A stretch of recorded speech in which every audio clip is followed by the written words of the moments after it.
And we're going to introduce my first guest, which is Ed the Techie. How are you doing, my love? First name is actually Ed. Well, Edward. I don't know what your mental health's like. First name is actually Ed. Well, Edward. But mine is pretty. It goes like this, pretty much every day. What's yours like? First name is actually Ed. Well, Edward. Where you are at the moment?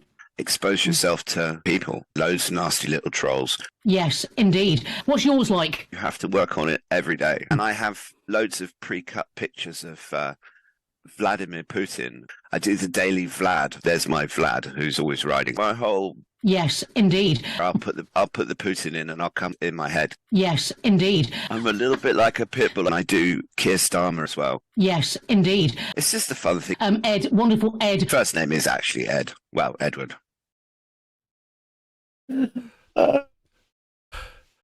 People, we have with us today Ed the Techie, who joins us as a rising star, in place of Ben, who is, as you see, encapsulated by his friend Jeremy Vile as he lies in his sickbed. We also have Adam tonight because this is All In on Acid!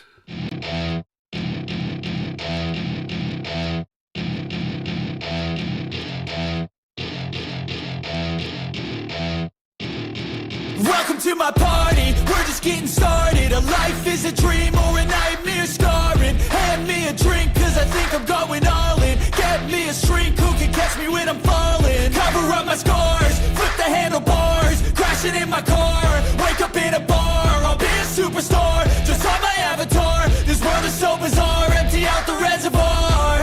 Yeah, I'm taking 6 shots, yeah, straight to the face. And I wanna get lost, I'm sick of this place. Don't know how to stop when I'm feeling this way. So I'm taking 6 shots till I'm feeling okay. I think I'm going crazy, don't think I'll get home safe. So I'm taking 6 shots all straight to the face. I'm taking 6 shots, are you coming with me? I'm taking 6 shots, yeah, straight to the face. And I wanna get lost, I'm sick of this place. Don't know how to stop when I'm feeling this way. So I'm taking 6 shots till I'm feeling okay. I think I'm going crazy, don't think I'll get home safe. So I'm taking 6 shots all straight to the face. I'm taking 6 shots, are you coming with me? Sometimes you need to let loose, grab juice, get goose, tattoos, taboos, get screwed. Loosen up, buttercup, all those hate comments will never make you feel enough. We're all adequate graduates, hearts full of calluses, but we know calculus. Damn, ain't that fabulous? Can't wait to apply all those mathematicus. But we can't get a job that pays us enough. I'm about to pop off. Fuck you, you're lost. We all know that we never really want a boss. So I'ma do what I want to, something I can't undo. Yeah, I'ma do what I want to, something I can't undo. I'm taking 6 shots, yeah, straight to the face. And I wanna get lost, I'm sick of this place. Don't know how to stop when I'm feeling this way. So I'm taking 6 shots till I'm feeling okay. I think I'm going crazy, don't think I'll get home safe. So I'm taking 6 shots all straight to the face. I'm taking 6 shots, are you coming with me? I'm taking 6 shots, yeah, straight to the face. And I wanna get lost, I'm sick of this place. Don't know how to stop when I'm feeling this way. So I'm taking 6 shots till I'm feeling okay. I think I'm going crazy, don't think I'll get home safe. So I'm taking 6 shots all straight to the face. I'm taking 6 shots, are you coming with me?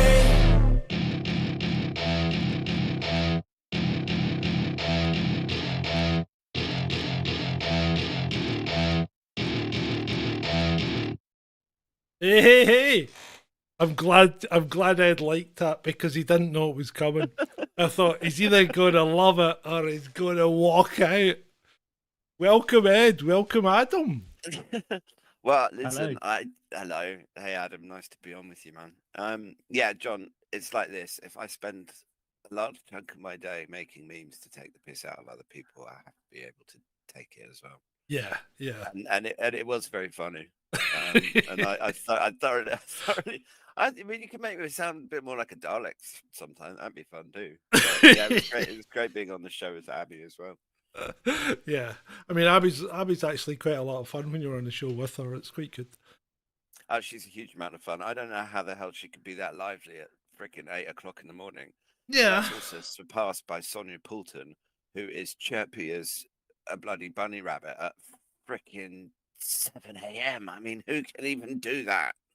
Yeah. Well, you've seen them. Actually, if you might not have, but have you seen me and Ben in the morning on when we used to go on Sonia's show? Because she used to say that we were like the Duracell bunnies. I can't pump up Ed's volume. Well, Adam, how's your volume? Let Adam I'll move speak. my microphone a little bit. That's better, Ed. That's better. I'm good. Yeah. So if Adam's okay, then Ed's got to. Hello. Can you hear me? Hopefully everybody can hear me. Yeah, I'm pretty sure they can. That's good. Right. Okay. So I tell you what. Let's crack on. So what we're going to do is we are going to give the first slide is quite somber. I'm going to do that, and then I think for the benefit of those that have just come in, I might play. Should I play the what would you call it? Do it. Should I play Ed's thing again? The montage. Yeah, because a lot of people Must would have you? missed that. It was funny though, wasn't it? Yeah, It was go on funny. then. It was Anyway, good. we'll play that after the first song, after the first clip, because the first one's quite somber, I think, and I think it's we're duty bound to do this. So this is the Remembrance Day for the overthrow of Stalingrad by the recapture of Stalingrad by the Russians. When they captured it back from the or when they basically resisted the Germans, and the Germans never got to take it. So That's actually an understatement. Stalingrad is one of the most epic, not just in the Second World War, it's one of the most epic battles ever in history of warfare, as far as we know, and it surpasses other kind of battles in wars. I mean, but I don't think anybody alive today can really kind of comprehend it.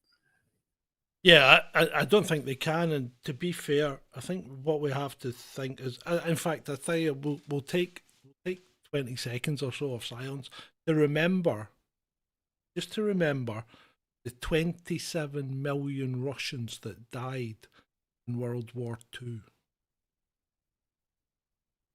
Hail the victorious dead.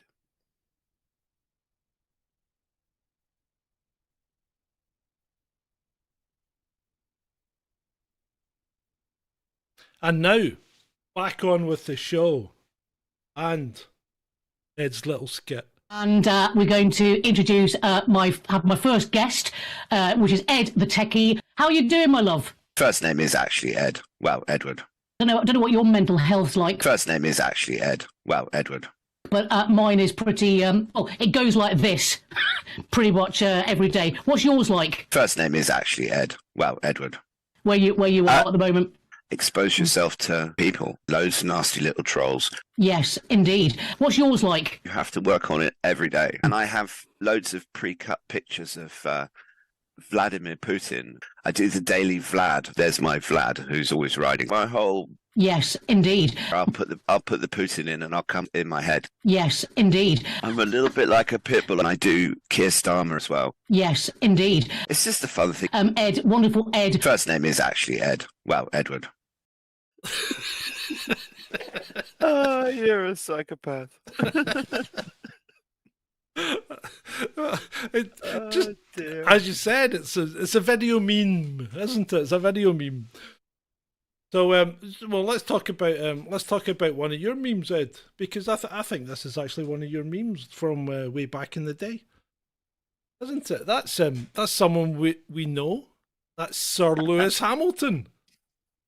Yeah, that was a really early one. I was practicing the clone stamp in Photoshop, and so I tried to make it look as if the it wasn't actually, because the original picture is not actually a full face like wombat mask. Yeah. I just kind of it actually took quite a while because you have to get the line of the threading. Well, I don't know. I'm not a bloody. No, I don't know what the hell this it's called, doesn't. but it was fun. Right, it's Friday night. It's not a Photoshop lesson, okay? We're just talking about the funny bits. Okay. Well, So, I mean, what aspect of Lewis Hamilton's not funny? From well, the idiotic exactly. clothes he wears to the ridiculously nonsensical bollocks that comes out of his mouth.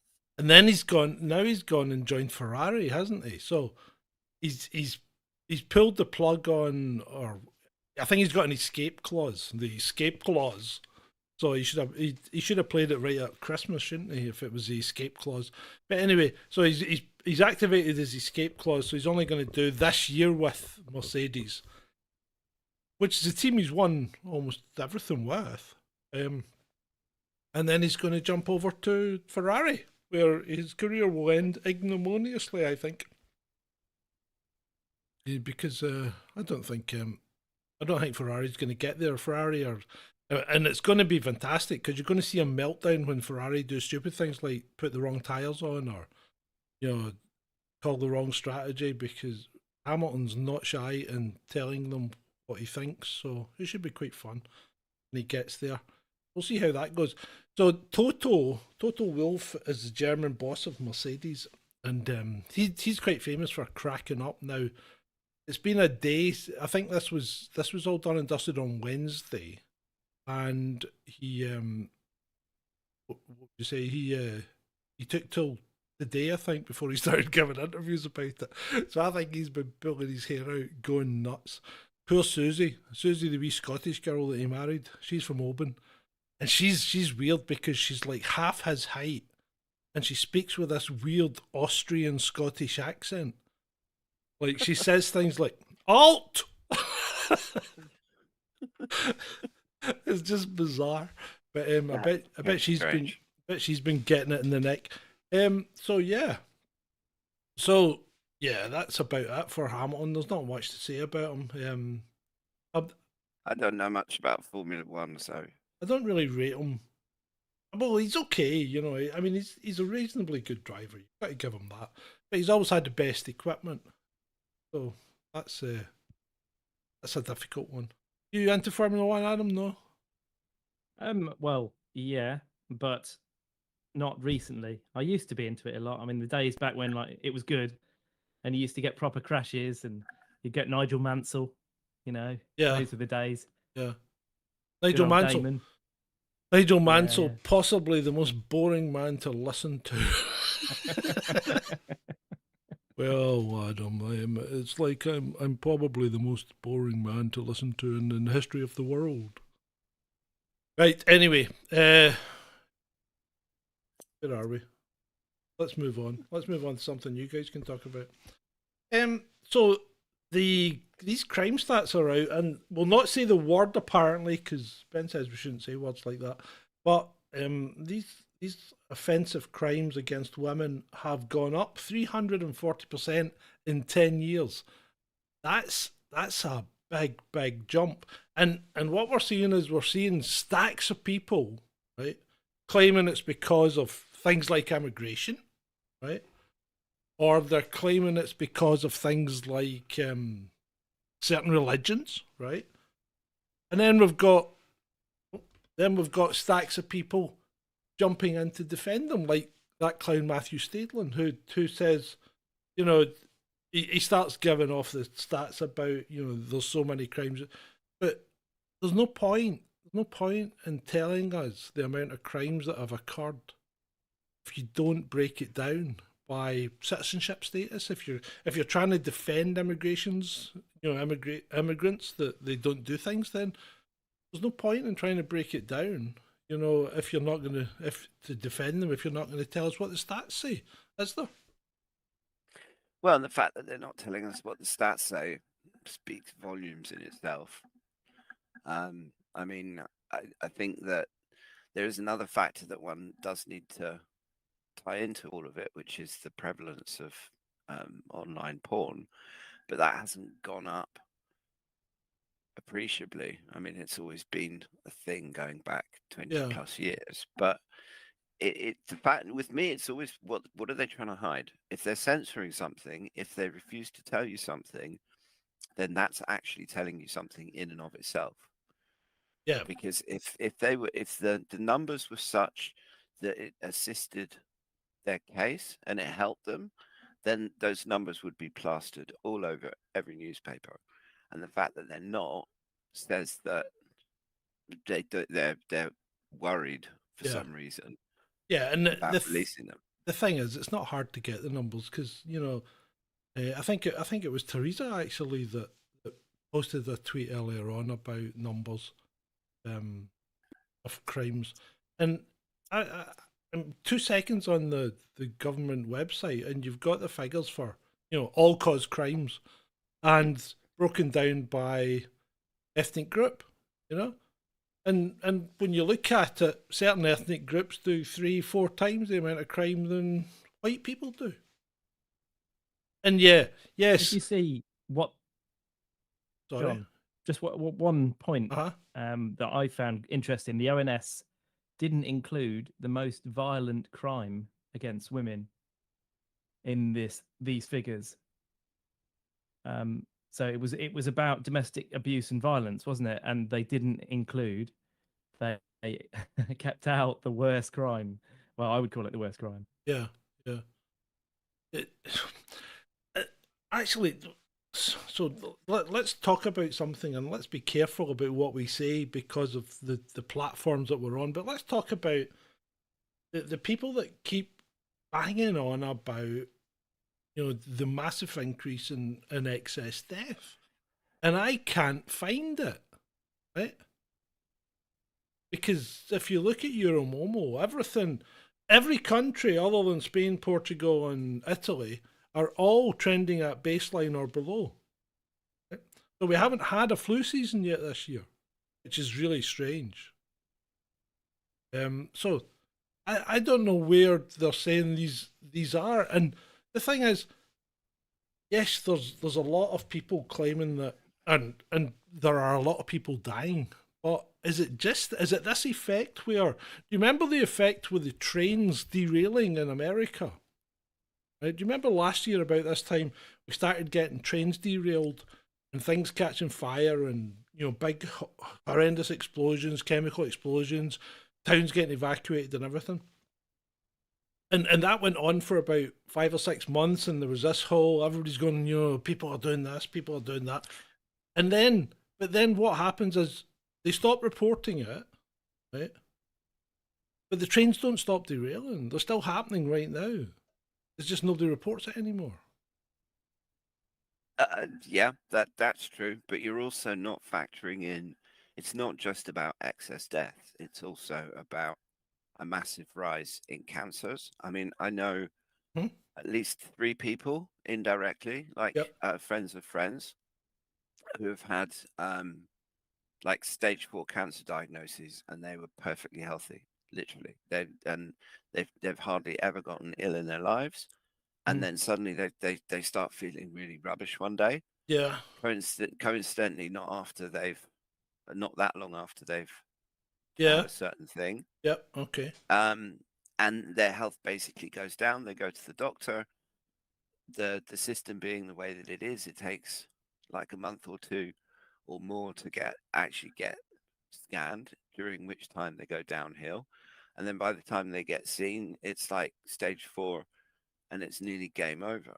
And I mean, I personally, like Euromomo, I struggle with, I have major trust issues because it's the governments that report the data, and I don't trust the ONS anymore. I mean, it's going back to the start of the dark times, shall we say? And yeah, I mean, I'm not going based on any statistics. I'm going based on what I'm seeing.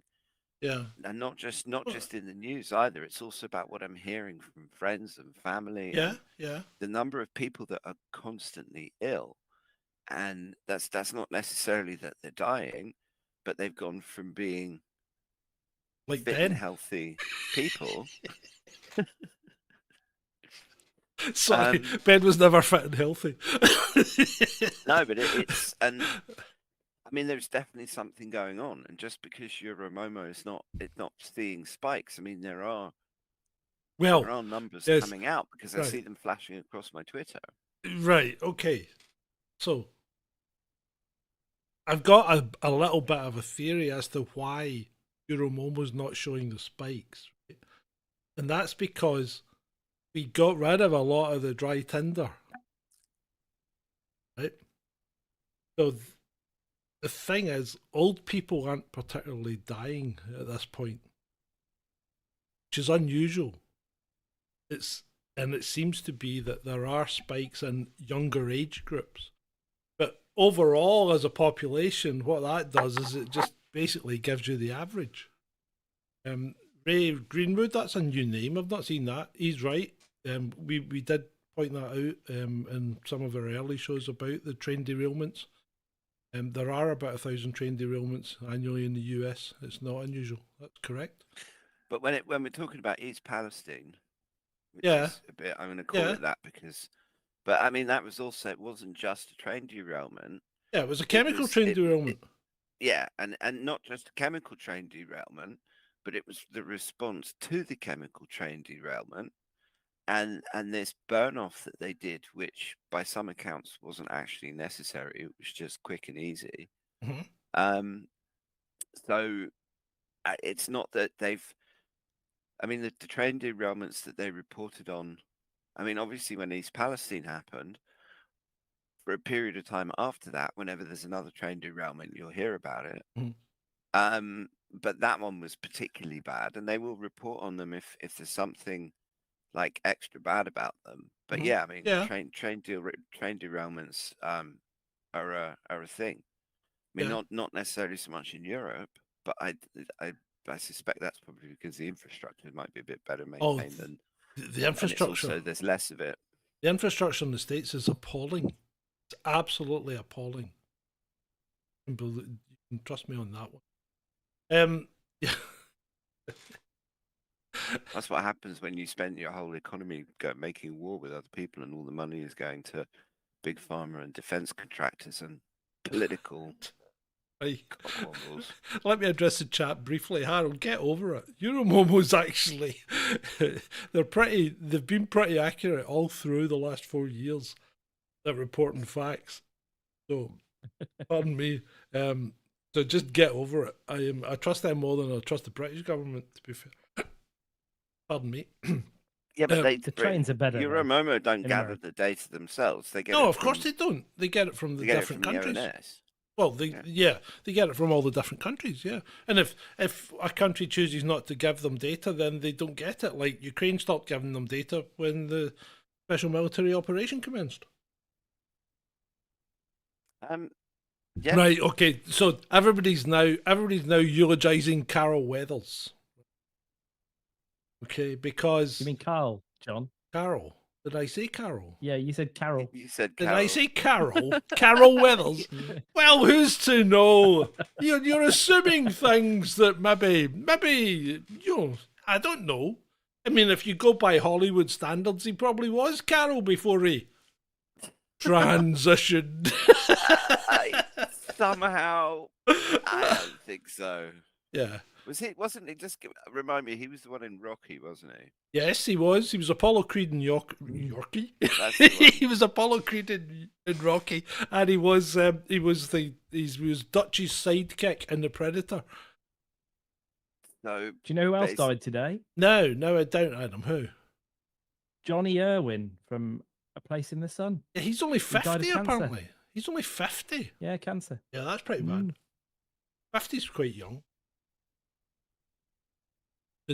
Who has Johnny Irwin anyway? What did he look like? You know? He was just a blonde guy that was in Escape to the Country and Place in the Sun. Oh, I see. His sun bleached hair. Those TV shows that make you wish that you didn't have the life that you've got. Yeah. I don't watch. I mean, I don't watch nonsense like that ever. But that's basically the intention behind shows like that, is to make people feel unhappy with their own circumstances. Oh, is it? Is it? Or is it just to give them something to aspire to? I don't know. I mean, I don't know. You know me, I'm a contrarian. If you say black, I'll say white. Well, yeah, I mean, it could be something to aspire to. But I don't know. I don't place that much. I don't think that the people who make such things are particularly ambivalent creatures. So I don't necessarily think that they have best intentions in her heart. I mean, if you look at TV advertising, it's all about making you want things you haven't got, making you feel. It's like if you don't have the right deodorant, you're not going to pull any birds, or if you don't have the right lipstick, you're not going to pull any blokes. Or it's all about you're not good enough. You have to have this product in order to make you good enough, which is the underlying theme behind advertising. When you actually stop and think about it, I mean, there's a brilliant quote from Jaron Lanier. He wrote a great book called "You Are Not a Gadget." Whoa, hold on. This isn't a rabbit hole, Ed. No, it's not a rabbit hole. No, it's not a rabbit hole. It's just one quote. No, it's just one quote relating to advertising. And Lanier, was it Lanier? Anyway, he said that funding a society through advertising is the same as getting nutrition by connecting a tube from your anus to your mouth. Excellent. Yeah, run it through so twice. Not a rabbit hole, just a quote. Run it through twice. That's just lovely. That just gives us a lovely image. Let's move on. Just to lower the tone, John. Yeah, go on, Adam. I always preferred Homes Under the Hammer because that's about selling really rubbish houses and full of black mold to people. Yeah. Yeah. I like that. So this is one of Ed's memes, isn't it? Well, this is what's currently going on in France, I believe. They're blocking the autobahns and the routes into Paris. And he's got Macron and von der Leyen running up the autobahn. What have you got to say about that one, Ed? It started off with just Macron. And then when the European farmers started on the the Belgian farmers started on the European Parliament, I thought I've got to put von der Leyen in there as well, because she's another favourite target. But I mean, you've got to bless those farmers, and I think that the more European farmers and American farmers and any farmers who are like Canadians and Australians, all of them, if they stand up, the thing that the farmers have got, which ordinary protesters don't have, which is highly effective when it comes to dealing with stormtroopers, is heavy farm equipment. Shit. Like tractors, loads and loads of shit. And what was your favourite video, Ed? There's so many. I mean, probably the best one was there's one of them spraying a standing line of police with slurry. That was good. But just, I mean, and I mean, Brussels is properly kicking off. They had straw. Oh, the other one. Speaking of Brussels.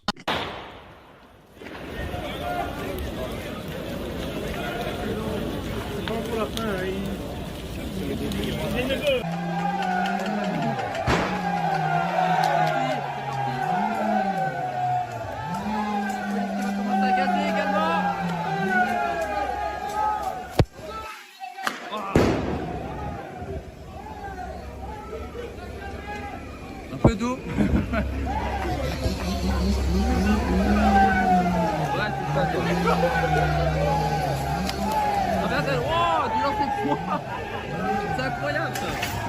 It's all good, clean, healthy fun there. I particularly like the fact that right in the background they've got "Use your vote." I thought it was brilliant. I mean, it's the French farmers in particular are so imaginative. I mean, right? It's like if you look at their blockades, they're setting up marquees and they got like burning tires on the road and all this kind of stuff. And it's the only way that it's going to change. It's a comment that I think it was you.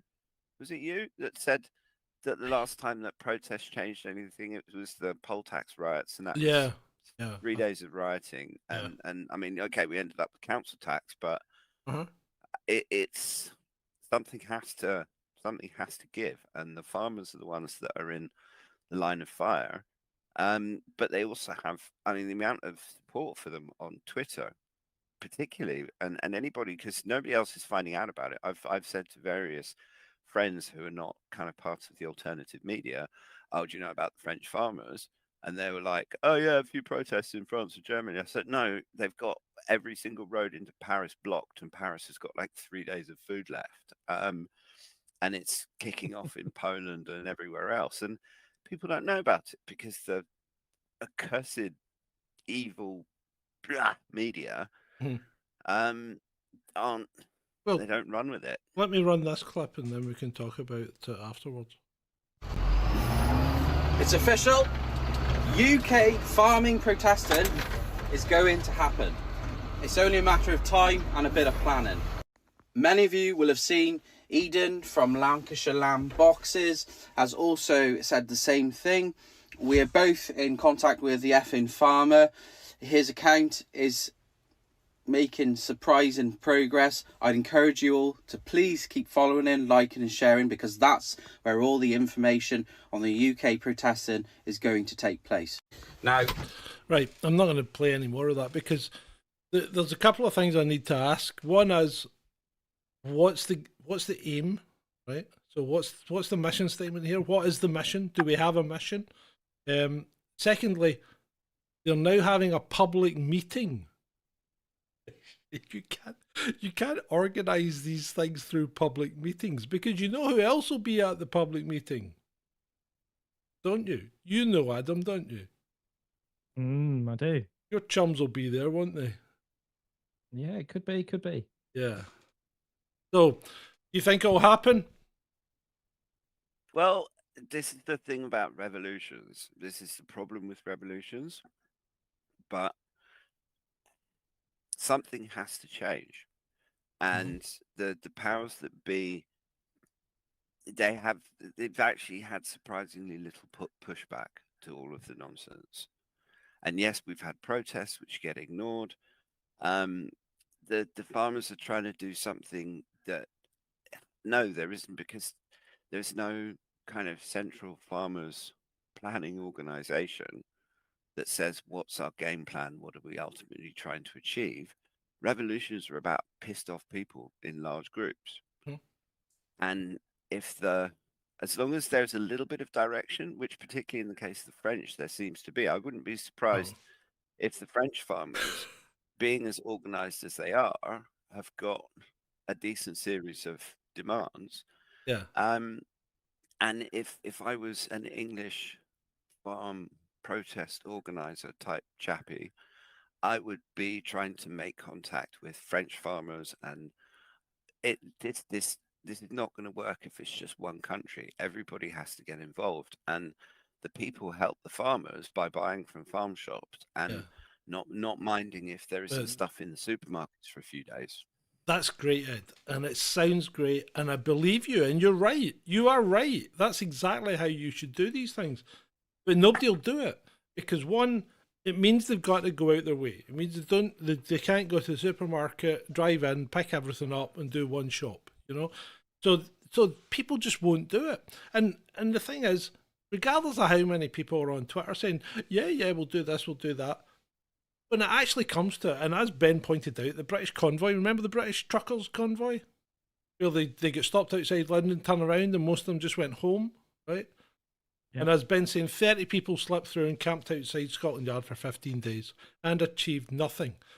What's the target, right? You've got to have a proper target, and you've got to be able to stick. You've got to be able to stick to it, well, and that's the problem. The truckers. Yeah, but the truckers isn't a good example, because there's something fundamentally different between the trucking industry in Canada and I think America and the trucking industry in the UK. Most of the Canadian truckers are owner operators. Yeah. So the guy driving around in the truck owns the truck, and he says what he does. Whereas most English truckers actually work for companies. But let's not go off Stobarts and people like that. This isn't the point, Ed. This isn't the point, right? The point is that the British psyche is just to get on with it.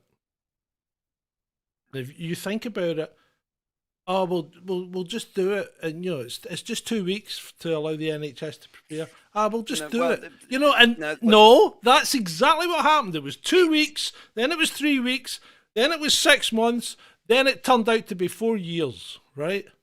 And you know what? We don't rise up because we just think, it'll be okay, or the guy down the road will do it. That's what's wrong with this country. Nobody takes responsibility for their own actions.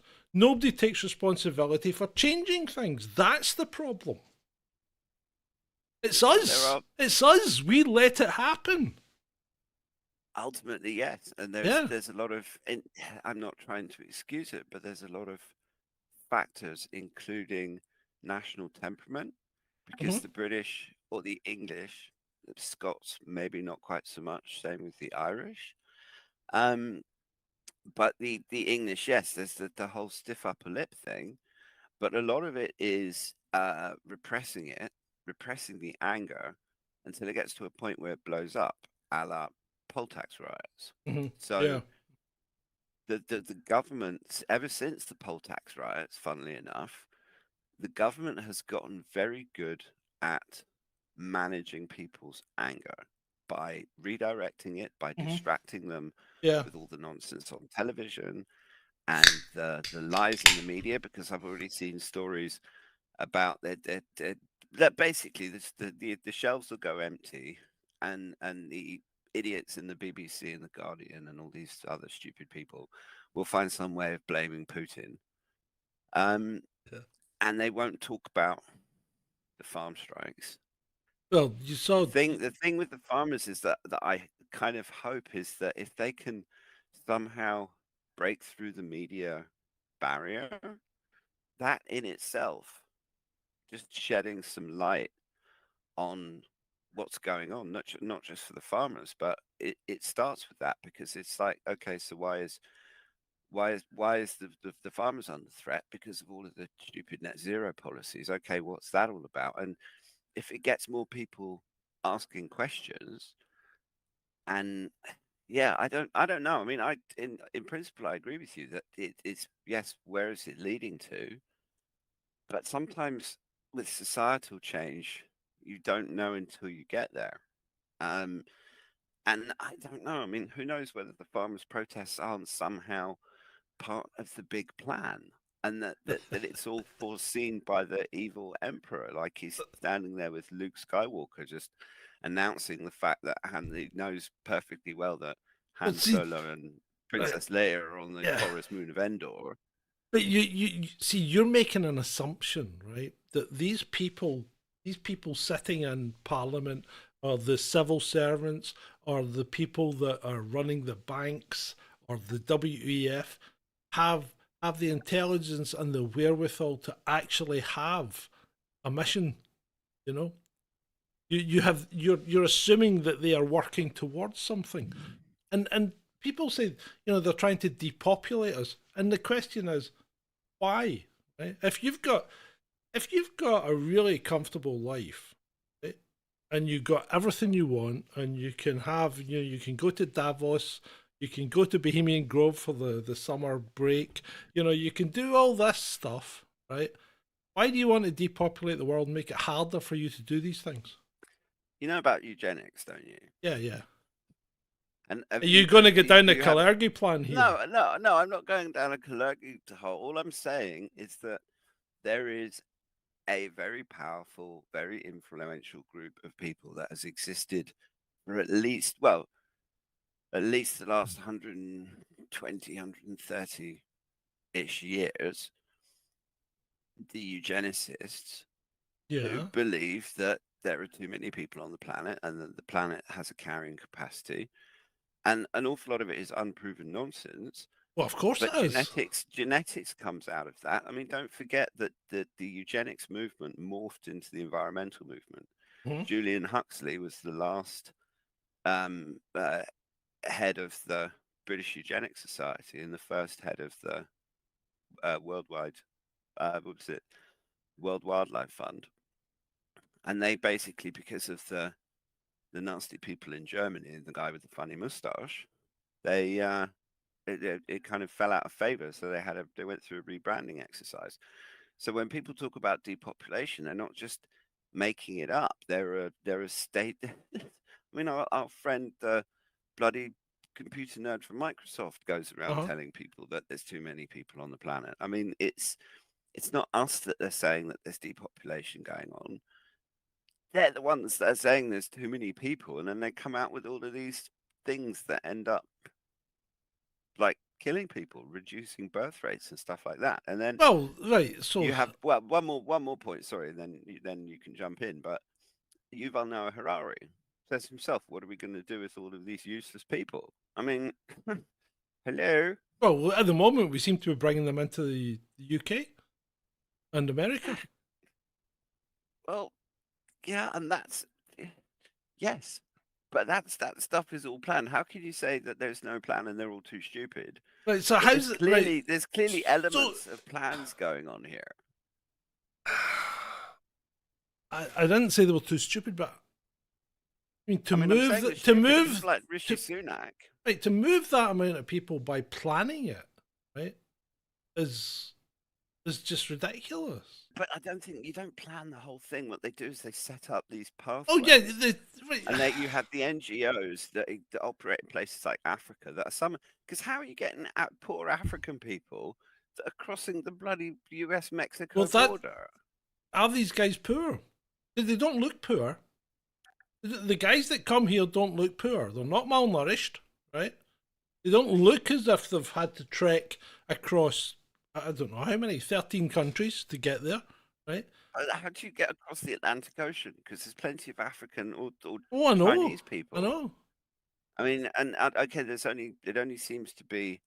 Well, you get useful idiots. African. You do get useful idiots. I mean, look at Care for Cali, right? Those people are useful. That's a very definition of a useful idiot. Look at the people. Plenty of those. Yeah, look at the people that hire cargo vessels and try and take people from Africa to Italy, for instance. You know, and they think what the problem these people have is they think they're doing good. They think they're helping people to get a new life.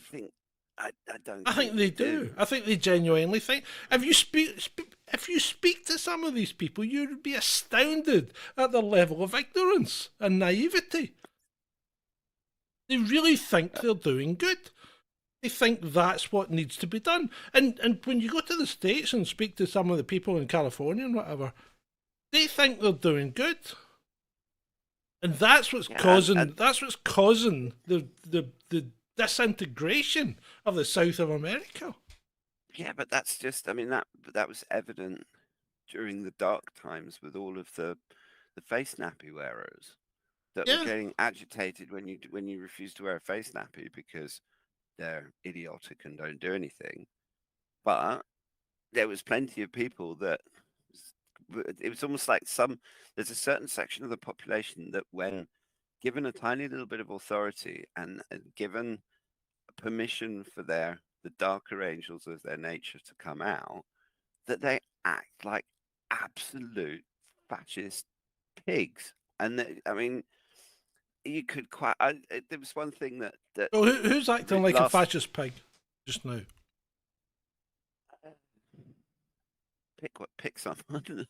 I mean, we got the President of the United States, we have the Prime Minister of the UK, we have the Defence Secretary of the UK, we have. So do you think the hell Grant Shapps' job is? So what's the well? I mean, and weigh in here, Adam, if you think you've got any viewpoint, please do so. But right, so let's look at Rishi Sunak. This is quite a heavy rabbit hole, not rabbit hole, all in for a Friday. But let's look at Rishi Sunak. Okay, what's he trying to do? Right, the man's incredibly rich. His wife's even richer, right? They come from money anyway, so they don't need it. So what's he trying to do? Right? Because my view is he just wants power. He just wants to be in power. Right? I don't think he's got anything specific in mind. I think he just wants to be in power. And it's the same like with a moth to a flame. Yeah, it's the same with to power. It's the same with useless. He just wants to be in power, you know, and he wants to be seen as a world statesman, even though he's got a local mayor's job, you know. Well, they want to have some sort of legacy. They want Yeah. somehow to they because fundamentally these people are egomaniacs. Oh yeah. And they're you don't go into politics and you don't do that kind of job unless you're a particular personality type. And I mean, when I was doing international relations at Sussex in the 90s,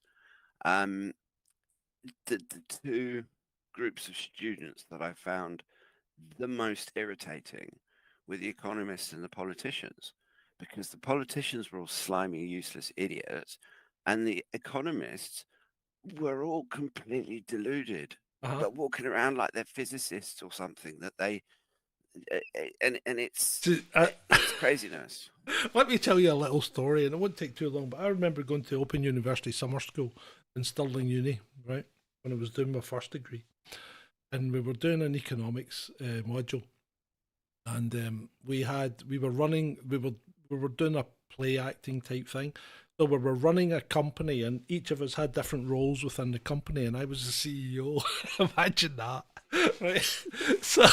So the company had to make widgets, you know, and there was a certain price, and we had to negotiate with the labour team and everything, because it was all industrial relations and all that. And this is way back in the 80s, okay? So, you know, it was early doors for this kind of stuff. But anyway, we're doing all this, and the union came to me and said they were going to go on strike if we didn't increase the working benefits and the conditions and increase the wage. And I moved the company to China.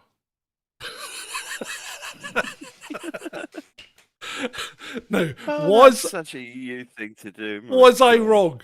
Because that's what BASF have just done in Germany.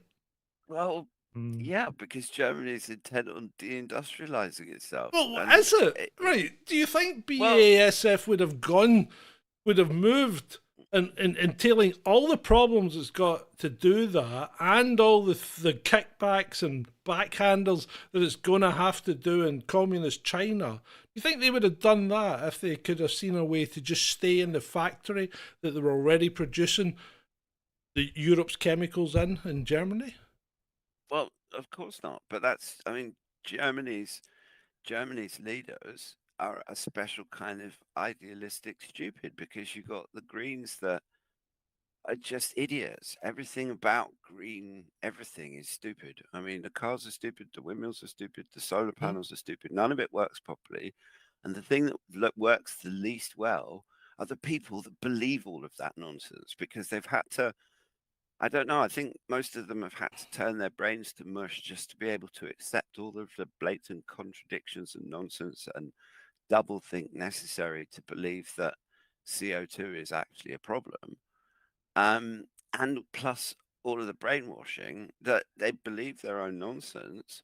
And people like that are thoroughly dangerous if you give them any kind of power. I mean, it's the same with all of the war stuff. But I mean, Ed, don't forget, John is basking in 19 degrees C at the moment. So, you know, he's having a great time up there. What?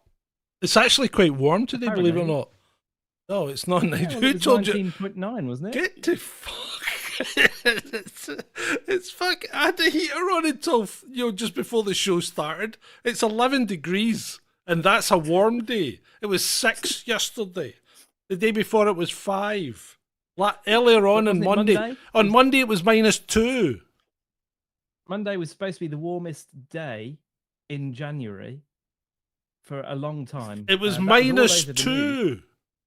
I went to the van on Monday. It was 3 degrees inside it. I was worried about my batteries. Can you remember what the name of the effect was that caused that temperature rise? Was it an inversion or something? No. It was to do with condensation and evaporation on the side of a mountain, and the light hit it at just the right angle, and they measured the temperature as the light hit it. Oh god! And that took it up to 19 degrees. That's crazy. That's just crazy. Well, yeah. I mean, it's the same with all of the temperature sensors, and I mean, there's plenty of supposed temperature gauges in the US and probably here as well, where there's no more temperature gauge there, and They just make it up. Noah's basically just making up the Yeah. numbers. Yeah. And also they put loads of temperature sensors, as we know, at the end of runways and Urban heat islands. Next to kitchen, like McDonald's kitchens and all this kind of stuff. Yeah, all the rural ones have gone. Yeah, and Right. and all of the modern. Let's move on. Go on. Let's All move on. Road safety YouTuber, Cycling Mikey, as I like to call him, bike wanker, deliberately jumped onto the bonnet of the Range Rover before claiming the car had driven into him when it was on the wrong side of the road. And it's a mask wanker as well. Yeah, it's from October. It's a mask wanker. It's from October 2022, right? But that's the court case. And it's been found out he just set it up because they are a bunch of complete. And I mean, you talk about people like politicians, being power hungry. What is it with people that dress themselves in lycra and attach themselves to two wheels? They become some kind of narcissistic trolls. Yeah, they really do. And what's worse, the worst thing than that, is the ones that also shave their legs when they're male. I mean, honestly, can you? Because okay, so Bradley Wiggins does it because when you're a top professional athlete, 0.3 seconds makes a bloody difference in a race. But when you're bike wanker Steve, who works in the city all day and cycles his way to bloody work and goes out road biking at the weekends like a proper wanker doing we do them here going up Ditchling Beacon. Oh, like the Tour de France. That's the like a whole bunch of them. Of the London to Brighton goes up Ditchling Beacon, and so you have these bike wankers training that go up there, and literally all of the cars have to wait for these guys to struggle their way up this hill.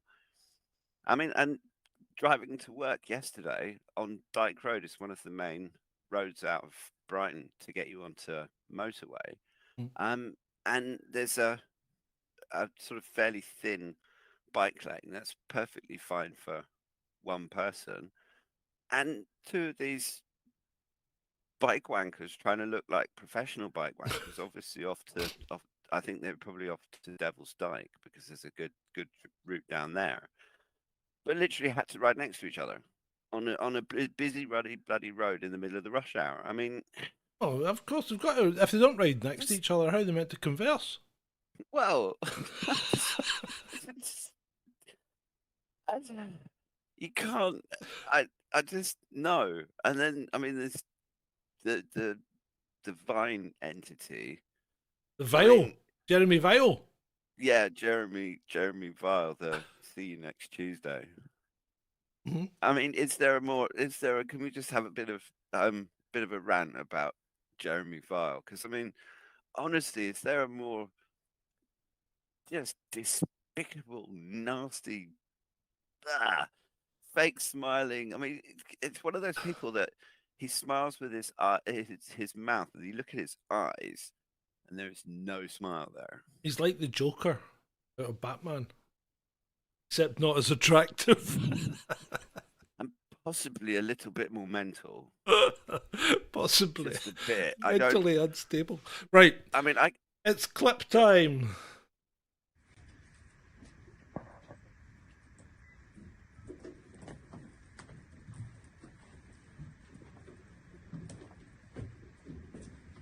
Thank you, everyone, for being here today. It's my pleasure to welcome Secretary of Defense Lloyd J. Austin III to the Pentagon briefing room.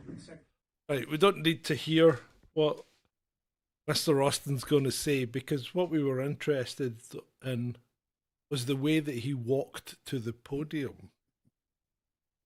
Now, either he is carrying a watermelon between his thighs, right, or something that Ed said pre-show may have occurred.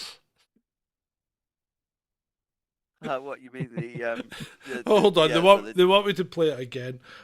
I'll play it again, and briefly, you just need to see his walk to the podium, okay?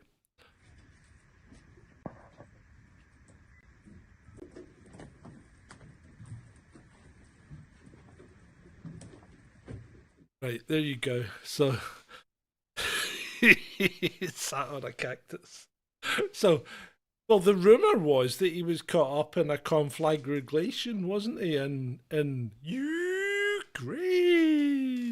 That's what I've heard. The official story is that it was some sort of prostate operation, but judging by the way he was walking, it makes you wonder whether the surgeon conducting the prostate operation did it with his fist.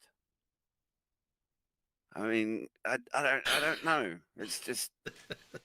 But then if he'd been in if he'd had a building fall on him, or he was in a missile attack, you would have thought maybe his head would be bandaged up or something.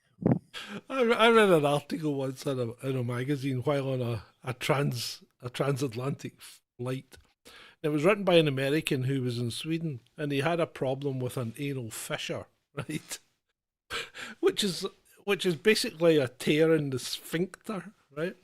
And it because it's very hard to keep it cleaned. It's very hard for it to heal. Right? So anyway, he was having all sorts of problems, and he went to the doctors, and the doctors were giving it. They were giving it you know, blah blah blah. They tried creams and all that, and then this other doctor goes, "I can fix." You're a Swedish guy. I need Ben for the Swedish accent. Can anyone do a Swedish accent? So not me. Anyway, the Swedish doctor goes, "I can fix this." he goes, "Will you videotape the operation?" And the guy said, "Yes." So they set up a video recorder to video the operation. So the guy's knocked out and he's lying there. Sparko. Oh, fuck off, Ben. He's lying there, Sparko on the table, right? And they turn him over. And this guy inserts what appears to be a pointed thermos flask with two handles on it. And starts giving him, as he says, "I will make you a new asshole." So this whole thing goes on, and the guy said it was great for like 2 weeks because it took that long for it to come back down. But then the fissure reappeared. So he then had to go back to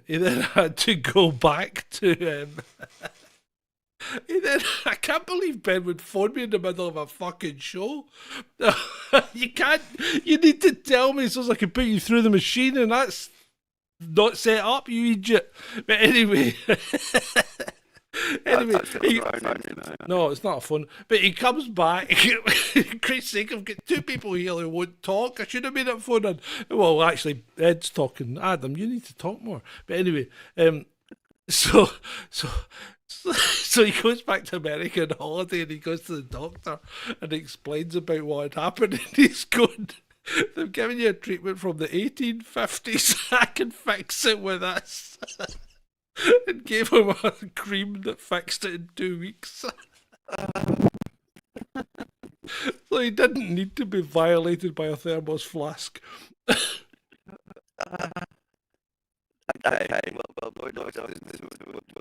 Yeah. Well, I think it's part of the whole. I think he was there, and I think he got hit by a bit of shrapnel. But that's just my completely off the wall theory, you know. Well, the thing is, even if it was what Dissent was, the fact that he went to hospital and didn't actually die is one thing. More to the point, the fact that the President of the United States didn't realise this secretary was missing. Right. So the audio has gone. It's gone early because it's not even 10 o'clock. Now, Adam, can you speak? Yes, I can speak. I have got something to say as well. Probably a good time for me to say it. Hold on. Carry on. Is Adam wobbly again? No, I'm not wobbly. Am I wobbly? Hello, am I wobbly? People, can you hear Adam properly? Aye, Adam. I'm wobbly too. Right, here we go. This is right. Bear with me. Sorry. I don't understand why this does this. It's not your fault, guys. I think we're just going to have to change the entire system. If anyone's got a spare, From the inside. if anyone's got a spare 20 grand, sling it our way.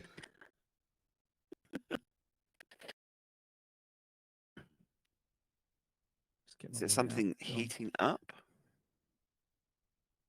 Because computer equipment shouldn't. How much do you need, John?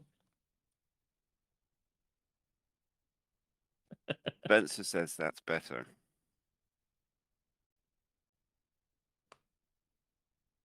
Adam, say something. Hello, testing. Right. Can Oh, great. anyone, It's fixed. Yeah, that's better. hear That's us? better. Hey. So my patented I can fix this worked this time. Well done. Okay. That right. sounds a lot better, even in Ring Central as well. There we go. So yeah, what I was saying about Lloyd Austin Yeah.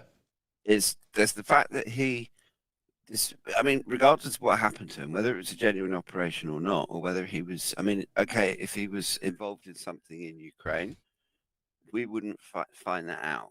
I mean, it's the same as we don't know. Yes, we know there's French mercenaries or foreign legionnaires or whoever got blown up, but I'm sure there wasn't just French, because we're all up to our bloody necks in all of it. But the point is that not only did he not tell his boss or even his second in command where he was, his boss just was blissfully unaware of it. I mean, if the president of the United States was actually had all of his faculties, who has his boss said? Who has his boss? Where's the Secretary of Defense? Ed, who has his boss? Well, this is a good question. Is he not the chair of the one? joint? Is he not the chair of the Joint Chief? No, he's Secretary of Defense. The chairman of the Joint Chiefs right. is So the chairman of the Joint Chiefs reports to him. yes. So his boss. In terms of the chain of command, Yeah. it's president. If the president wants to invade someone, he will go to the Secretary of Defense, and he will say, "SecDef, I want to invade Great Britain," and the Secretary of Defense will go, "Shut up, you stupid old man," and go back to bed. Right. But yeah, so I mean, the thing is that we've got a war. We've got lots of different conflicts. There's large amounts of, I mean, there's American troops getting blown up in the Middle East. Yep. And that was before the recent attack. Oh, that's the American base. They weren't quite sure where they were or where they were meant to be. And someone had a go at me today about the Syria thing, right? Because, the Americans are stealing oil from Syria because, one, the Americans are in Syria, they were asked to leave. They didn't. They're still there, they're still pumping oil, and they're selling it to Turkey. They're using food as well. Sorry? Not just oil, it's grain as well. Yeah. But they're either using Conoco kit or it's Conoco that's doing it, because let's face it, I don't think the American military are well known for their expertise in running oil rigs, right?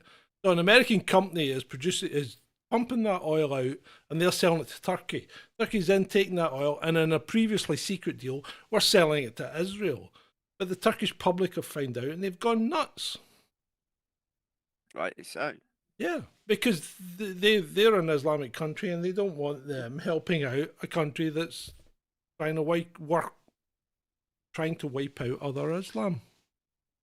And also what gives the Americans the right to actually set up an air force? I mean, they're not the only foreign military that is allowed to be in Syria and has permission of the Syrians to be there are the Russians. Yeah, but you've got to remember, this is Team America World Police. Well, it's starting to wear a little bit thin, and Ukraine has. I mean, to start with, Ukraine has shown that this unbelievably expensive military-industrial complex that the US, and particularly the US, but to some extent the UK, has been building up, is absolute garbage. I mean, the Leopard 2 tanks was supposed to be a game-changing weapon. The HIMARS was supposed to be game-changing. The Challenger 2's never even I've made got it to into stop the you there. field. Yeah, I've got Go to on. stop you there. No, We've stop me. got dragon fire. But have you And got has that dragon? actually- Have you got Yeah, but dragon has- glass? No, but has it actually been tested in war? Because it's one thing building some. It's like the Abrams tank. It's great if you're a military industrial complex because the thing is super complicated. It needs massive repairs. It needs super clean fuel. It has filters that need to be changed and all kinds of stuff, or it doesn't work properly. And when you're actually in the field in the middle of a war, stuff like that is junk. It's like the AK-47. I mean, the one of the problems that the Americans had in Vietnam was that the AK-47, you could literally drag it through a swamp and then pull it out the swamp, it having been submerged in mud for 4 hours, literally just cock it and fire it, and the thing will still fire. I've seen a video of an AK-47 that literally with the whole side of the thing blown out, and it will still fire. Whereas the M16 that the American GIs were using in Vietnam would clog really easily, and they had to constantly clean it, and the number of misfires. The same thing is happening in Ukraine with all of this. I mean, there was this bit of Danish kit, which is an air defense missile system, and it looked like something out of Transformers with all these delicate little arms and things that had to move around. I mean, that's a half decent drone strike, and that whole thing can be rendered useless just by taking out a little bit of the machinery. And so the point being that this whole idea of America, world policeman, I mean, the Houthis fired a they basically got through to the Sea Whiz on one of, I think it was the USS Gravely. Yeah. And the Sea Whiz is the close-in weapon system, which is a Gatling gun. And those things, it's when they fire, the noise is like someone's ripping a hole in the universe. Throwing as much crap as you can in one direction. Yeah, but those Aegis-class destroyers, that Sea Whiz, is the last line of defense. So you have this band of supposedly primitive Arab tribesmen in Yemen that have actually managed to launch an attack that on a US destroyer that was so effective that one missile got through to their last line of defense. Now, what happens with the next attack? Because these people are very smart. I mean, none of the airstrikes, none of what we've been doing to them or what the Saudis have been doing to them for the last 7 or 8 years has stopped them, and they've still managed to build up this massive arsenal. Right. So the point is good. However, it's even worse than you think, because that's a third-rate adversary. Really is. Imagine if they were going up against someone like Russia or Iran, even. Yeah, or even Iran. I mean, why do you think they said they're going to retaliate against Iran and they're now bombing Syria? Yeah, exactly. I mean, the US and the UK are really good at bombing. We're bullies. Yeah, of course we are. We're the global bullies. We're very good at picking on the little kids, but when it comes to a big kid or a big kid and his friends, we run off with our tail between our legs. The US has not fought a par level opponent since World War II. No. And it's still lost wars. Yeah, and the Russians hadn't, but now they have. And the thing is, because we've been training Ukraine, we've basically been training the Russians how to fight NATO without actually fighting NATO. And the fact of the matter is that the Russians have kicked yet another army's arse. And I mean, to my mind, anyone that is stupid enough to try and take on the Russians deserves to get their ass kicked. I mean, if you're not going to be clever enough to read a bit of history before you try and invade a country, then you're stupid and you deserve to get your ass kicked. Yep. Also, Ed, the Russians have got the avant-garde as well, which is a hypersonic missile. So, but they've got the Kinzhals, and then they've got the new ones, which are ship-based. Hold on, what's the avant-garde? Is that a new one? The avant-garde is a hypersonic one. There's China's Dongfeng as well. Yeah, the DF-17, yeah. I think there's a Zircon one that's just been entered into service on Russian ships. And I mean, the West doesn't have hypersonics, and we have nothing that can shoot hypersonics down. And when a missile is flying at hypersonic speed, you don't need a nuke. No, you don't. You barely even need a warhead on the thing. Yeah, you just need a large amount of tungsten. Yeah. That's going to get superheated by the thing. Rods from space. Remember rods from space? Well, I've seen videos of Kinjal missiles just before impact, and the bloody thing comes in with the whole nose glowing because of the friction through the air. I mean, we've got nothing. Why are we trying to start a war with these people? What the fuck? Because pardon my language, but I mean, what? That's like you said, Ted. History tells us that's the way out of recession. Well, that's what we've always done. We've always fought our way out of recession. We've always had a war. 80s, we ended. We kindly asked. Well, Argentina. Yeah, but the 80s, Argentina kindly took over the Falkland Islands, which gave us the opportunity to have a war. You know, I mean, then in the 90s we had a war with Iraq, and then in 2000s we had another war with Iraq and the war on terror, and you know, it's always you fight your way out of a recession. If you can't fight your way out of a recession, then you would have to use something like your brain, and that would hurt. Well, yeah, you'd have to actually make some fundamental changes to the economic system that would upset large amounts of very rich, powerful people who wouldn't want their power usurped and would end up having you disappearing off in an airplane accident or a car accident or a heart attack out of the blue or whatever. Moving on. We're moving on. We're only on slide 6. That's just ridiculous. Right. So, apparently, allegedly, the Ukrainian military commander-in-chief Valery Zelensky was told to resign at the beginning of the week. He refused to do it. This is the time when a coup could be coming. Zelensky could sweep Zelensky away and rescue Ukraine. Could he? Could he really? Thoughts? Zelensky, whatever. Well, I don't know if you've got any thoughts, Adam, because I've been doing an awful lot of talking. Do you know, I don't know much about this story. I haven't really seen it reported. So what has happened, John? Just explain. Well, Zelensky is the chief of the army in Ukraine. He's not the defense minister. He's actually below the defense minister. And Zelensky, who is obviously the president of Ukraine, asked for Zelensky's resignation, and Zelensky just said no. So, and technically speaking, Zelensky is the commander-in-chief. And if he says, "Give me your resignation," you would think that Zelensky would do so, but he didn't. And Zelensky is also a very political general. I mean, he's popular with the troops. He's not. I mean, there's what's his name? There's another one who's actually done more of the actual battle planning. But Zelensky is he's a soldier, and one of the things about them wanting to get rid of him is that there's another guy who's currently head of intelligence, and he's a former special ops general called Budanov, and he's tipped.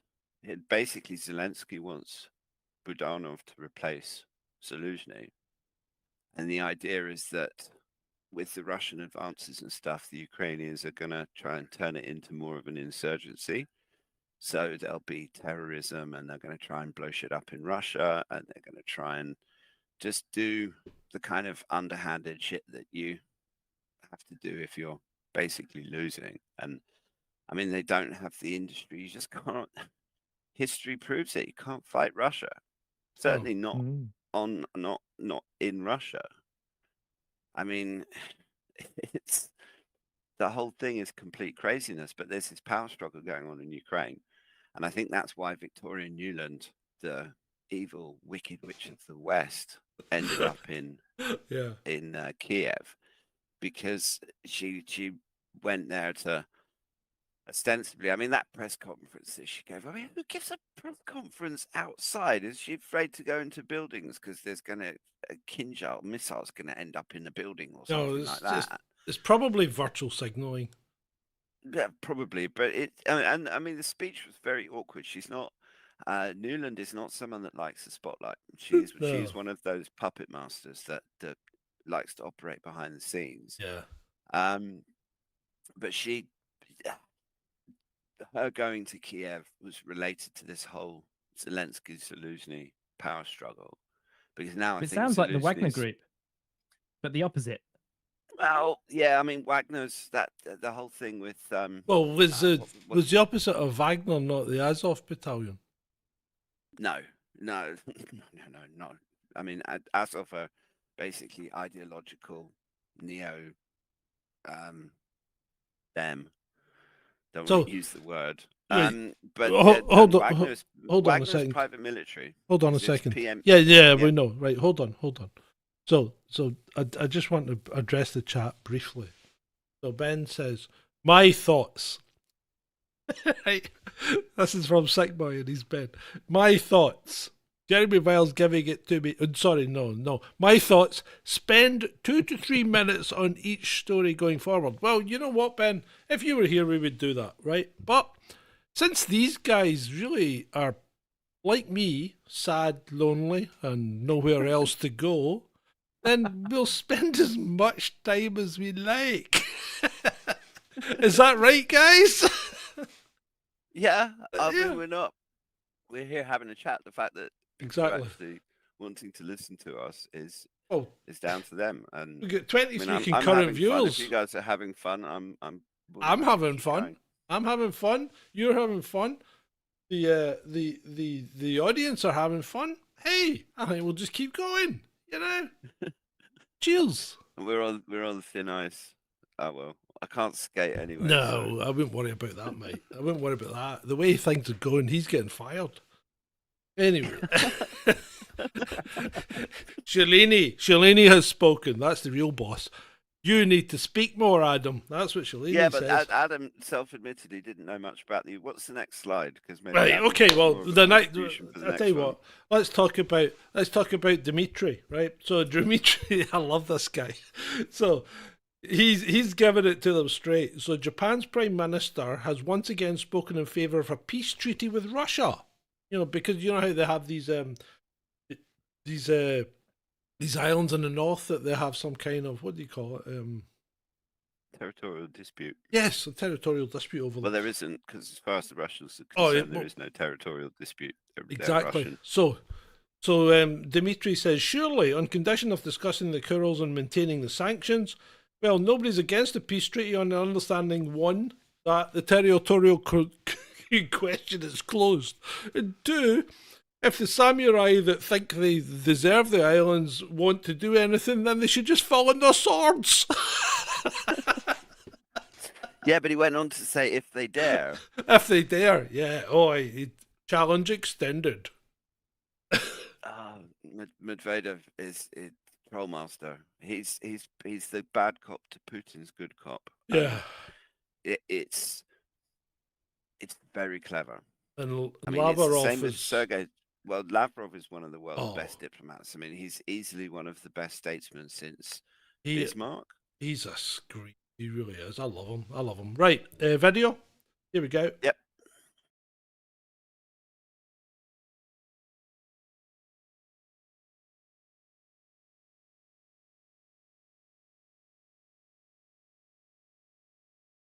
Yeah, that's Russia. That's one of their trains. Well, of nothing that's not going to the front line because they don't have anything left. Is that right? Absolutely. I mean, it just shows you what you can do with old fridges and washing machines. Yeah. I mean, the ingenuity of them, and apparently the engines are actually giant Siberian hamsters in these wheels, and they have bits of carrot that they dangle in front of the hamster, and the hamster runs and it moves the truck forward. It's amazing. I mean, obviously, this is why. And the thing with the Russians is all of their they deliberately, because they, unlike other people, they learn from history. So they, to start with, they don't have a private military industrial complex. It's all, they have one big state enterprise, which is just all organized to produce everything they need. We're not talking about converted bakeries. All these stories that have come out with Western media about, there's bakeries now making drones and all this nonsense. It's absolute bollocks. Because I mean, the Russians, how does that even? How would anyone with half a brain even think that would work? Well, if you've had your brain fried by the mainstream media over the last 4 years, then anything is possible. But I mean, the Russians deliberately built redundancy into their factories, where they plan for some dickhead trying to come in and invade their country. And it's like, we're going to build a tank factory, but we're actually going to make it twice as big as it needs to be. And we'll just use half of it, and the rest of it will just be mothballed, but we can bring it on stream. And war is nothing if not a technology promoter. Some of the main technological leaps that humanity has made have been as a result of war. And when a country is at war, and that country's size of half of the world, like Russia is, well, not quite half the world, but you know what I mean, when you have all of the natural resources you need, you have all of the land that you need, you don't quite have enough people, but you're doing a lot better than you were in the past. Because I mean, the Russians lost 29 million people in the Second World War. 27. Was it 27? Sorry. And so their main problem's been people, but they've solved that. And they're just producing, and it's not like the whole society's turned into a war society, but that video proves that they're not collapsing. Yeah, because they did it sensibly, because and I think one of the videos that I played the other day pointed out that that he pulled back from Kiev. He got pushed out because he didn't have the troops in place to do it, because the whole idea of the SMO was to drive Ukraine to the negotiating table, which did work initially. And it was only when Johnston came in and said "niet" that everything went tits up. So, I mean, it's really... And let's face it, Johnston didn't do it of his own accord. He was told to go and do it, and he did it. Yeah, absolutely. And I mean, it's staying on this country's honour. It's something that has... I'm half English and half Dutch, but I personally feel... I don't feel ashamed, but I feel very angry at my own government. And I mean, I'm also half Dutch, so I'm pissed off with both of them. And they both have both sets of royals are dickheads. Got to keep him away from Westminster. Half Dutch, he may end up trying to have a bite at the Prime Minister. I actually did a face mash meme of that particular one with Mark Rutte, who Kutlakje, as I call him, and Kut is the Dutch, is the English equivalent is the see you next Tuesday, and Slakje is a slug. So nice. Right, okay, here we go. Next one up is, do you remember this one, people? The transgender paedophile who was jailed for 20 months for having cocaine-fueled sex with a dog is sent to a male prison because he is not legally a woman. I actually don't see anything wrong with that. I don't think we need to labour any points there. For once, the law is working properly, because someone like that should not be anywhere near a female prison. Right, now... the simple fact that they're not female. Oh, yeah. Right, video clip. So look, I have signed up to do this in the past. I have to say, Chris, if they're calling on me at any point, we are really in trouble. But look, in all seriousness, we need to be a resilient nation, and that doesn't mean stepping up to pick up a rifle. What it means is that on anything that might happen to us in the future, we want our communities to be able to respond to that. When I rewrote this nation's resilience strategy, standing up a civil defence force to be able to deal with some of the things that we currently ask our armed forces to do was part of that suggestion. And we can take pressure off our armed forces by becoming more resilient ourselves. And that is something important that we should do. You have been in this office before covering my campaign to build 3 new ships, assets, civilian assets, but for the government to have call on if they need to. That could take pressure off our fleet, our navy. So these are the sorts of things we should be looking at doing. Yeah. Okay, yeah. Penny. That was a bit. It was a bit of wank speak, I think. Right. She's talking about the conscription. Well, she was talking about the conscription initially. Spencer in the chat says he quite likes her. She's very well spoken. She was good in the Dreams advert, John. Yeah, I think in the Dreams advert. Yeah, I think when she was in the X-Files. Yeah, they're all so fake. There's no real personality there. It's all personality everything vacuum. Is exactly. And I mean that one, Morden. Where to start? I mean, she's very chummy with Bill Gates, which is an instant red flag. She just, there's something about her that I've always found a bit ick. I mean, I don't know. I don't trust any of them, but some of them I trust less than others, and she's one of them. She's just yeah. She's one of those women that when you look at her, and maybe this is just me, and Spencer possibly, but you know, I look at her and I think, I bet she takes it up the dungy.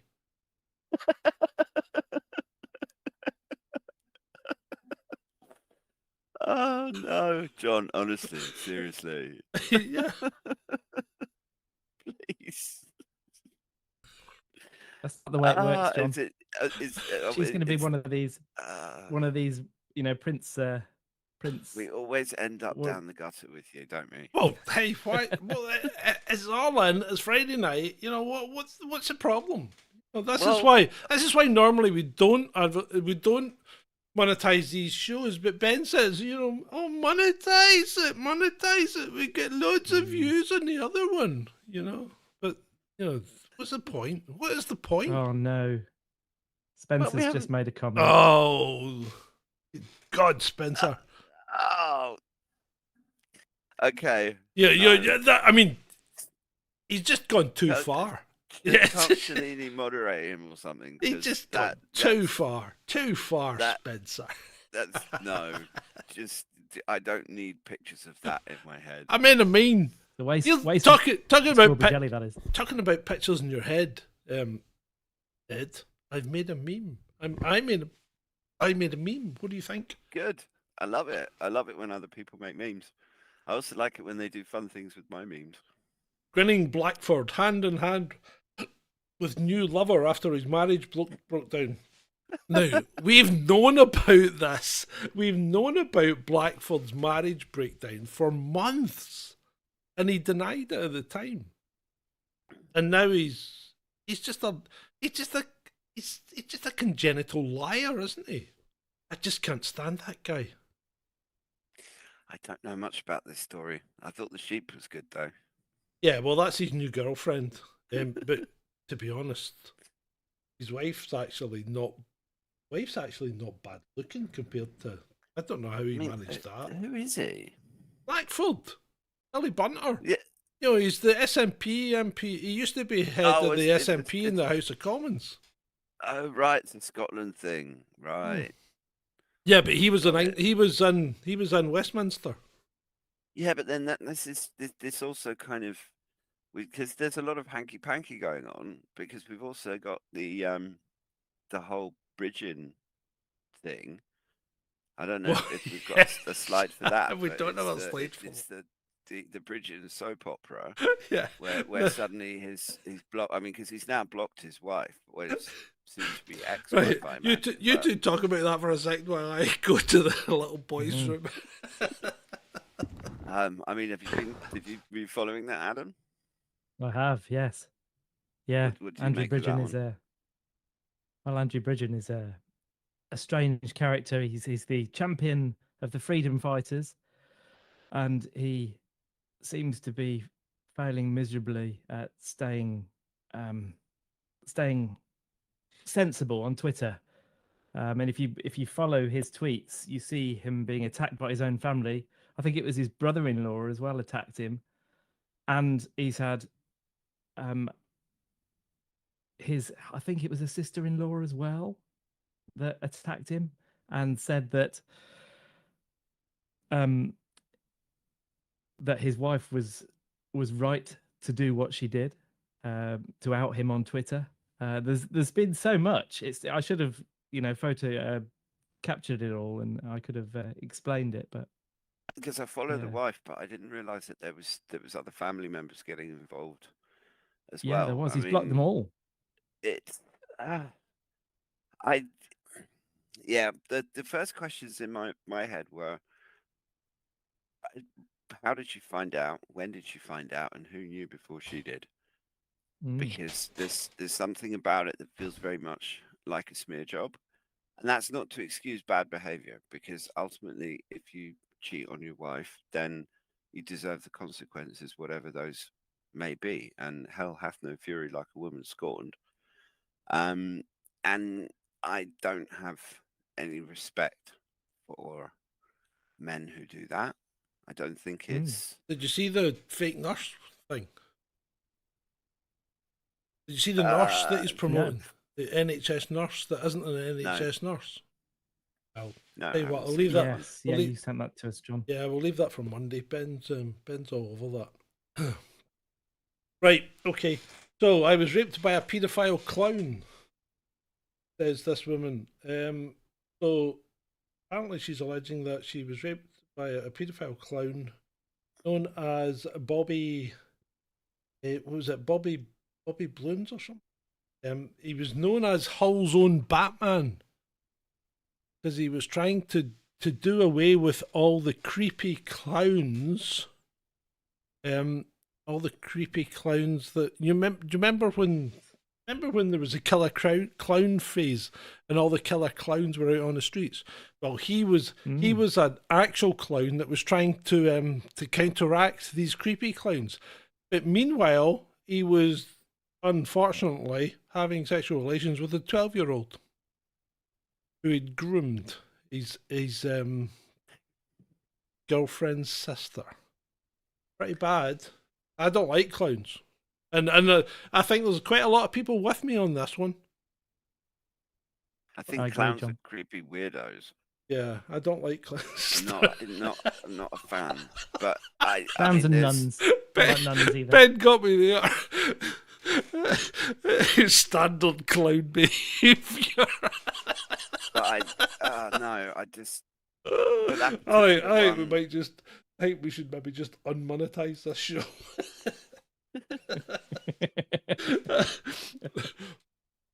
Oh dear. Well, there's nothing remotely clownish or funny about any there isn't. aspect of that story. I mean, No, there's not. That But the guy story who is is a excellent. professional clown, that's.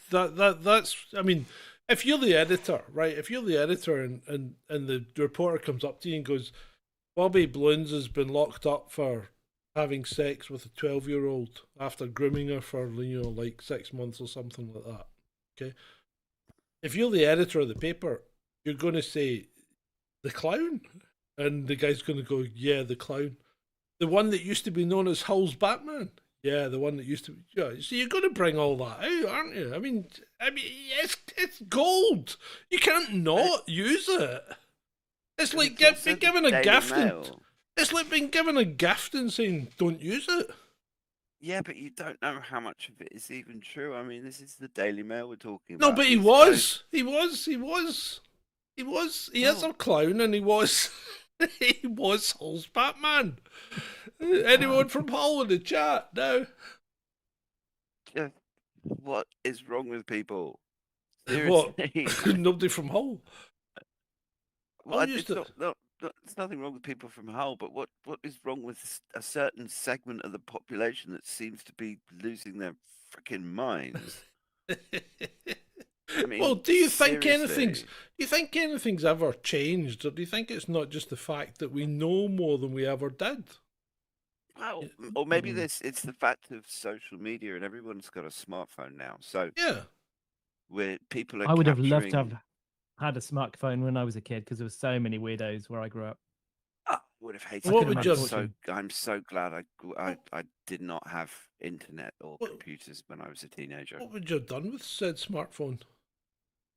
Well, there was this chap when I was young who was a scout leader, and he used to double up as a lollipop man. And he used to get on the bus, and I was sitting on the bus once, and he got thrown off the bus. The bus driver wouldn't drive him anywhere. He said, "No, you've got to get off the bus. I'm not taking you anywhere." And the reason for that was this guy used to just walk around the town centre all night, dressed in a long cloak with his lollipop stick, talking to random people. And he was really, really odd. I saw him a few times running down the middle of the road at 3 o'clock in the morning when I was walking back from a nightclub, and he was just running down the middle of the road. He was really odd. But I would have made a fortune with him. If I'd have got a smartphone, I could have taken like loads of videos of him. And Yeah, but there was nobody else to have smartphones to watch it.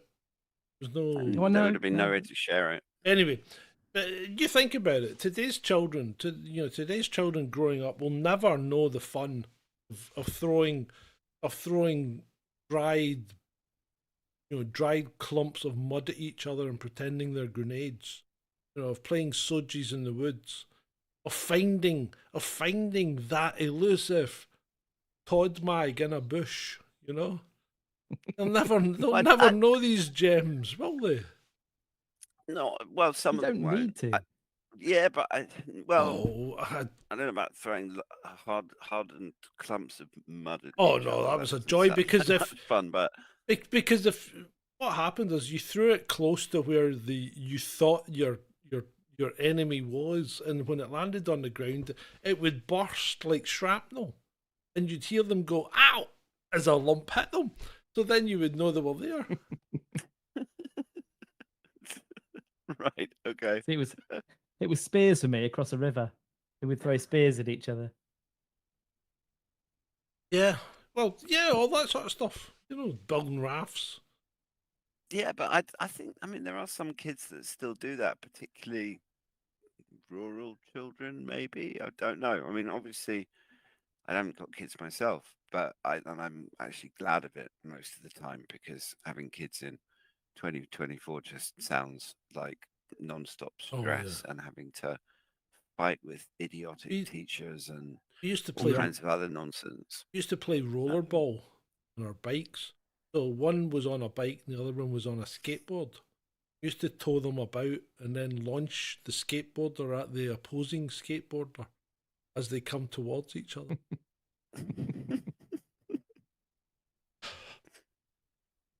But yeah, we had great fun as kids, and I don't think kids they don't get that anymore.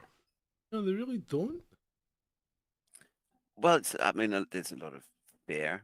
There's the whole stranger danger thing. There's also less and less of these sorts of green spaces, and the kids are all. They're all arguing with each other and bullying each other on social media, and but it's not just kids, it's adults. If you go into the average pub or most places where there's people sitting down, the number of people that will be sitting there staring at their phone screens is it's just worrying. It's kind of society is making a meme out of itself. Yeah. And yeah, you want. And it wouldn't take. It's like the Carrington event. It would not take that much of a hit from the sun, and we actually get lucky more than people realize with some of the big CMEs that the sun dishes out, which aren't directed at us. But that whole electrical society that we've got, all those gadgets and everything else, Pardon me. they I mean, it could all be over in the blink of an eye. Literally, the whole lot could just go down, and then all of the people that have been staring at their phones for the last few years, or in some cases where the kids have actually grown up with their phones, what's going to happen to those people? And then you start thinking, well, maybe the Hollywood zombie apocalypse movies aren't that far away from the truth. Yeah, probably. Ed, have you seen the series? There's a German series called Blackout where they hackers hack into the smart meters and take down the power network, and they take out the nuclear power stations. It's a really good series, definitely worth watching, but it's in German, so it's... What's it called? It's called Blackout. Blackout. Yeah, German. Yeah, bit like French. You so subtitles. So Ben's telling us about all these videos of him doing things, right? All I can say is, thank fuck people didn't have smartphones when I was doing things, or there'd be videos of me getting the jail. Well, that's the problem, is that all of the pictures, and then it's not just, it's hilarious that I met a couple of people at a, what's the right word for it? It's called Stand in the Pub. It's basically just a bunch of truthers that meet up in Brighton twice weekly on Wednesday in the pub, and we just have drinks and talk about Twice weekly? conspiracy theories. No, not twice weekly, bi-weekly. Sorry, every 2 weeks. Oh, I've had too much wine. Anyway, but they were actually one of them. I'm not going to name any names, but one of them was saying how she'd actually seen pictures of herself on the other one's Instagram, and they'd only just met, but they had mutual friends, and they turns out that they'd actually been to parties together and not realized it. But I mean, how freaky is that? Is meeting someone that you've never met, looking at their Instagram, and then seeing pictures of yourself on their Instagram? Well, it's probably not that freaky, because if you think about it, the chances of when you go to a party and there's 20 people there, the chances of someone sharing the same birthday as you is something like 50%. It's crazy, Mm-hmm. you know. So yeah, but now the chances of someone catching on video some stupid shit that you do when you're drunk at a party are exponentially larger. Oh yeah, they are. So when you translate that to teenagers, who seems to be constantly taking pictures, yeah. I mean, you couldn't. It's not. It's like when I was at school, if someone did something stupid at a party, the kids would all talk about it, which is one thing. But when it's a video that's doing rounds, it's different. I mean, yeah. I mean, you talk about something. I mean, I once get talked about for snogging a particularly ugly girl, but I mean, they talk about you for a couple of days, then it all goes away. You know, it's not. But you imagine if you've got something filmed that's like, oof. Yeah. Anyway, and they right, were let's generally move only on. talking about it at school as well. Yeah, that's that's true. Now it's worldwide. Yeah. Well, that's the word for me. That's the worst thing about the phones with the kids. Yeah. Is that they all carry their freaking bullies around in their pockets. Yeah. So up to 10,000 people a year in the UK would die as a result of heat waves if nothing is done. MPs have warned. Which MPs have warned us? I'd like to know names. It's a silent killer. Hot weather does kill as much as cold weather kills. Senior meteorologist Jim Dale tells Q Burley. Well, actually, Jim, I think that's not correct factually, because cold weather kills 10 times as many people as hot weather. So I don't know where he's getting these facts, but that's not true. Well, that's just not true. No, it's not. And meteorologists in 2024 talk as much nonsense as politicians, because they're just narrative monkeys. They're literally just there to reinforce whatever particular narrative, and all the statistics show. I mean, even if you just look at the death numbers, it always goes up in the winter. Of course it does. Yeah. And the whole notion that heat waves, people don't. I mean, yes, people have issues with the heat, and some people suffer more from the heat than others. But the cold is much more likely to kill people. Well, of course it does. Than the heat is.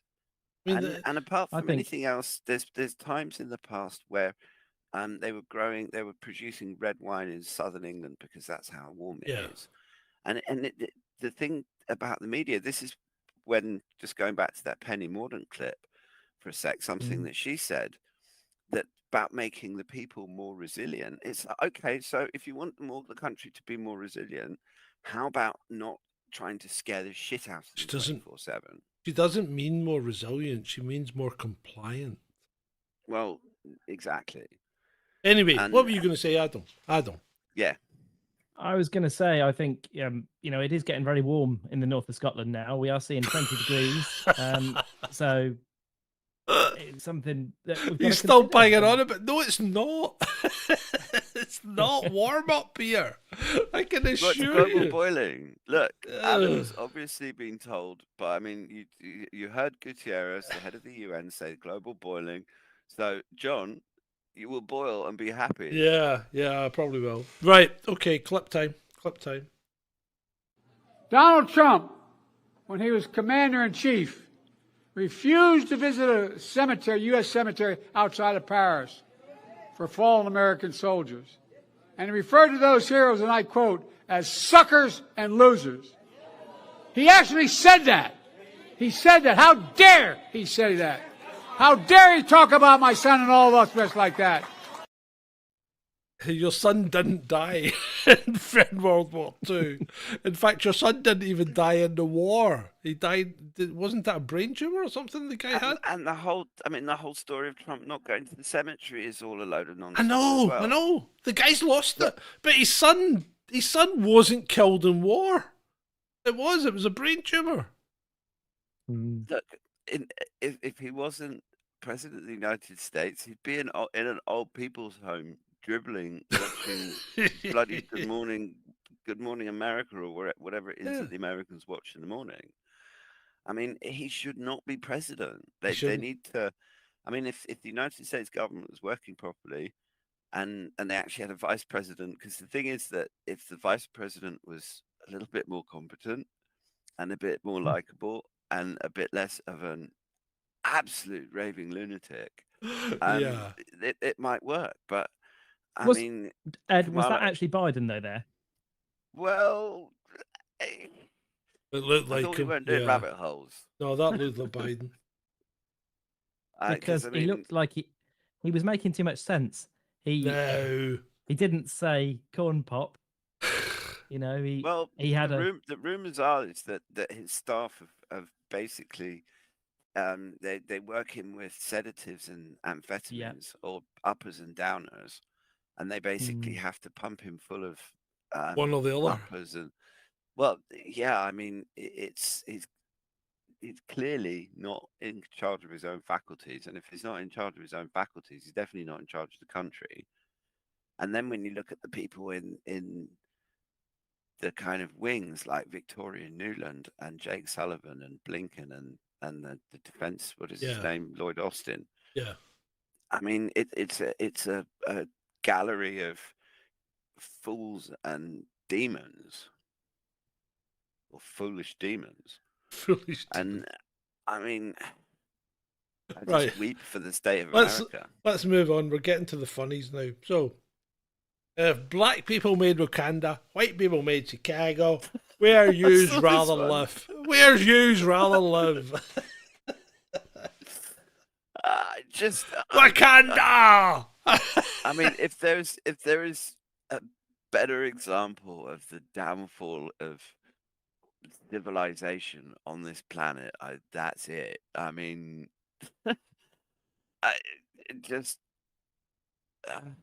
what more? I mean, I just know. Just average. How can you even? I can't see it. Words fail me. It doesn't happen very often. There was a guy on Twitter went there, and you really need to ask me about it offline. Okay, you want to know, but I think it's all explained. It's all explainable, and science can explain it all. But you know what? What, Wakanda or the tweet? No, the downfall. Anyway, talking of the downfall of Western civilization, as we know it, look at this clown who was spotted in Tesco. And that's not shit rod, it's a real rod. Look at what is he wearing? What's he standing next to as well?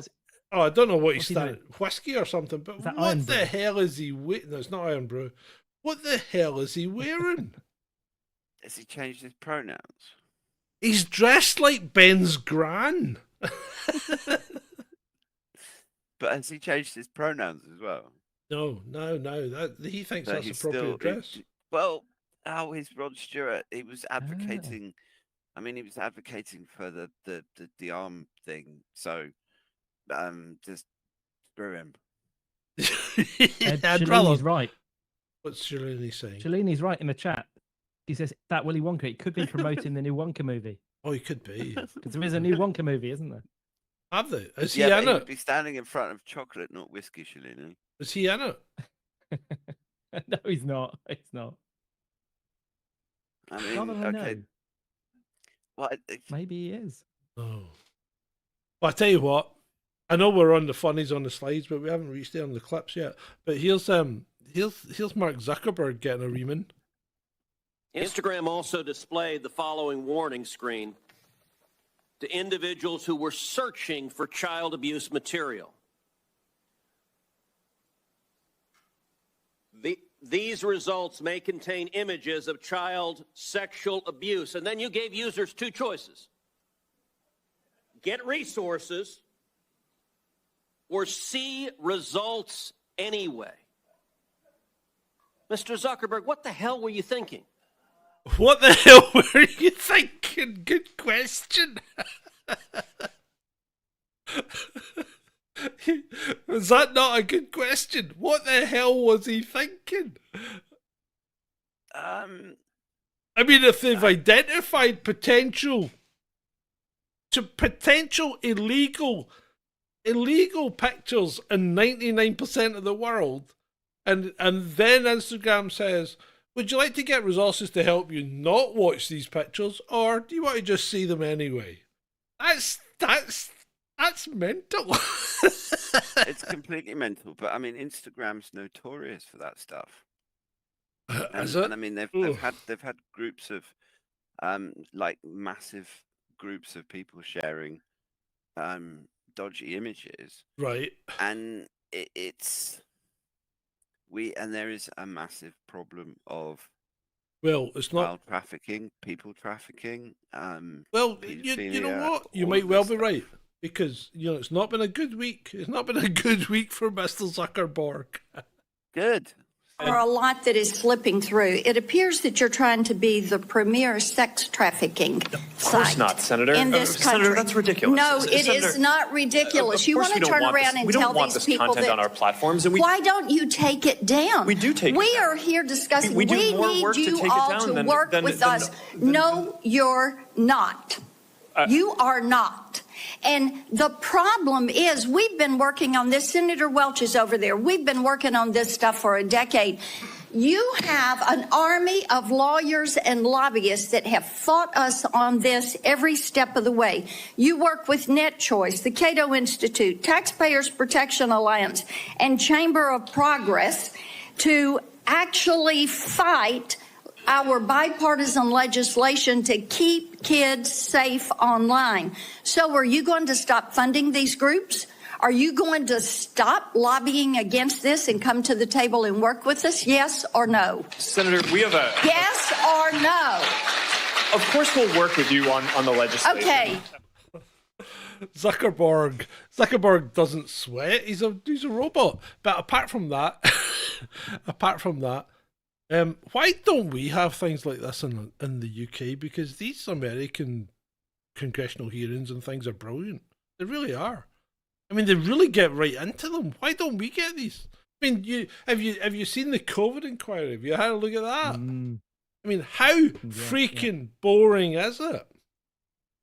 I mean, I watched the Nicola Sturgeon one on the off chance I might get some material or something juicy. And it was like, oh my God, they spent like half an hour determining whether she deleted or didn't retain her messages. Who gives a shit? She deleted the messages. Yeah, but John, this is from a country, that puts Zahawi in charge of the post office scandal inquiry. Yeah. And Zahawi has been known to offshore all of his money in Gibraltar. So, it's just crazy. Yeah. Well, there might be a performance, Ben, but they're fucking better to watch than the shit that we get. Because, I mean, when you get all these knobs that, hey, my lady, I'm going to ask a question. Do you think it's possibly okay if I ask this question? I mean, for fuck's sake. It's not, I mean, do you ever watch Rumple of the Bailey? Because I never did, because it was so fucking boring. And that's what real life's like in this country. It's the strange contradiction in our system of government, because you have Parliament, which is always shouting at each other and really rowdy and generally just being dickheads. But that's meant to be private. Well, yeah, it's not now, but it's always been private, right? But I mean, it's like with the COVID inquiry. The whole point is right. No, but hold on. Anything. Hold on. When you're speaking in Parliament, you have parliamentary privilege, and you can't be done for anything you say.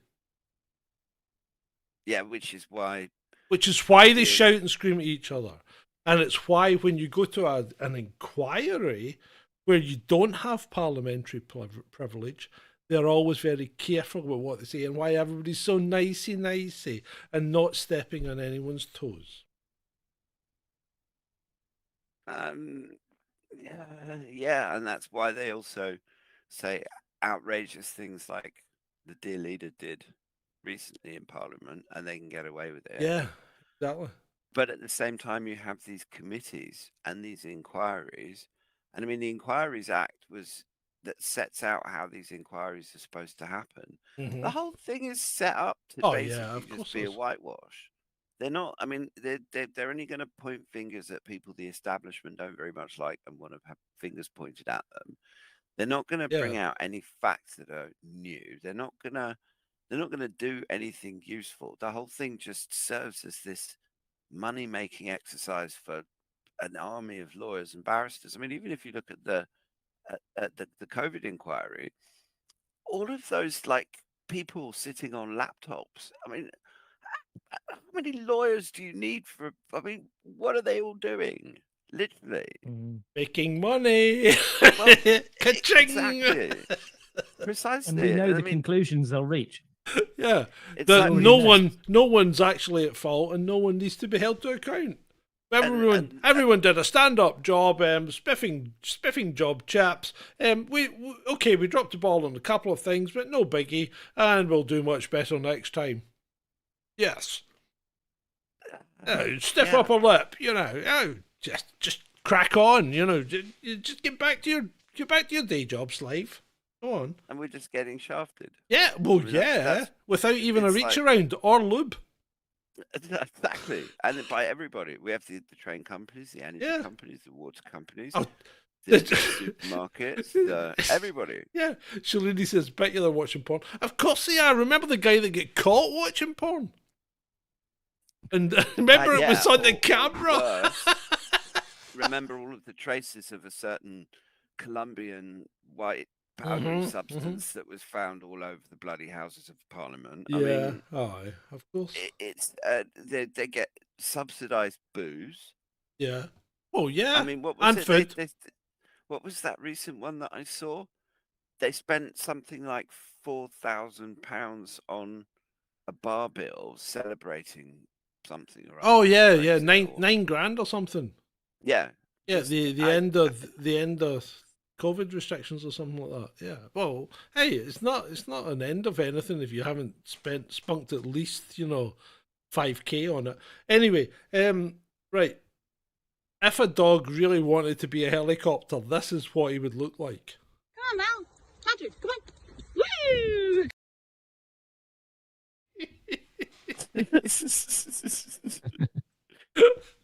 I saw that one. Play it again. Play it again. It was so quick. People will have missed it. Right. Pay attention, people. Pay attention. Come on, Mal. Patrick, come on. Woo! That's quite hard. Like how animals are amazing. Yeah. That's right. This one. This one I nearly lost. I nearly lost my drink. I was drinking coffee at the time, and I literally nearly did that gif where you spit all your coffee out, because it just nails it, you know. Was Joan of Arc black? She was at the end. You're wrong. It's right though, isn't it?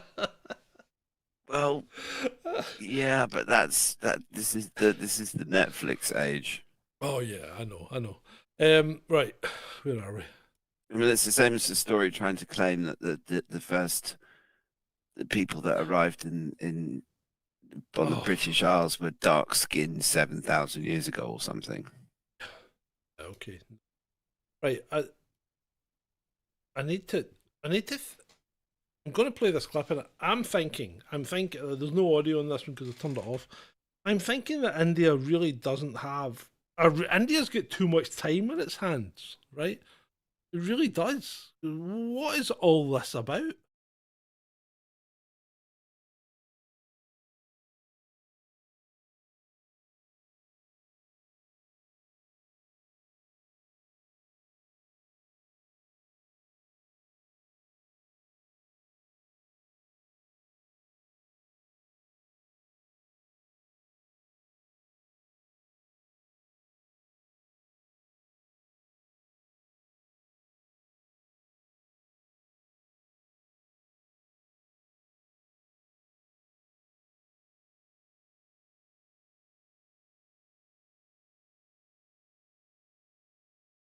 It's about different. Right, what it tells me, cultures. What it tells me is they have got more motorbikes than anything else, and they've got to maximise the use of motorbikes by putting as many people as they can onto them.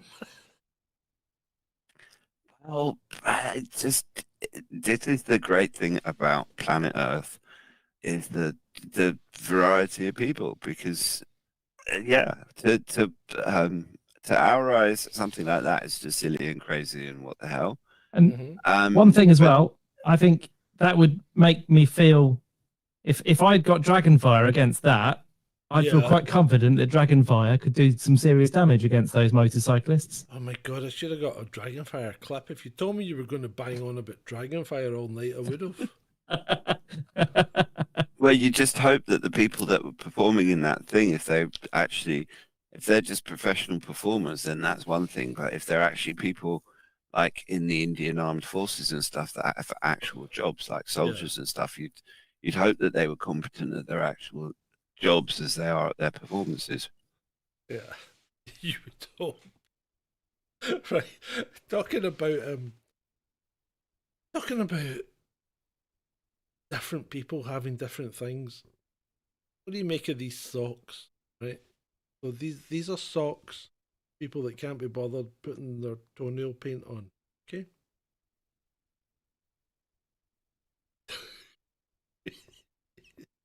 What? What the hell? Oh, ladies, yeah, if you can't be bothered doing it, they look like zombie toes or something. They're just awful, aren't they? Where do you find this stuff? John's actually bought those. Those are John's feet.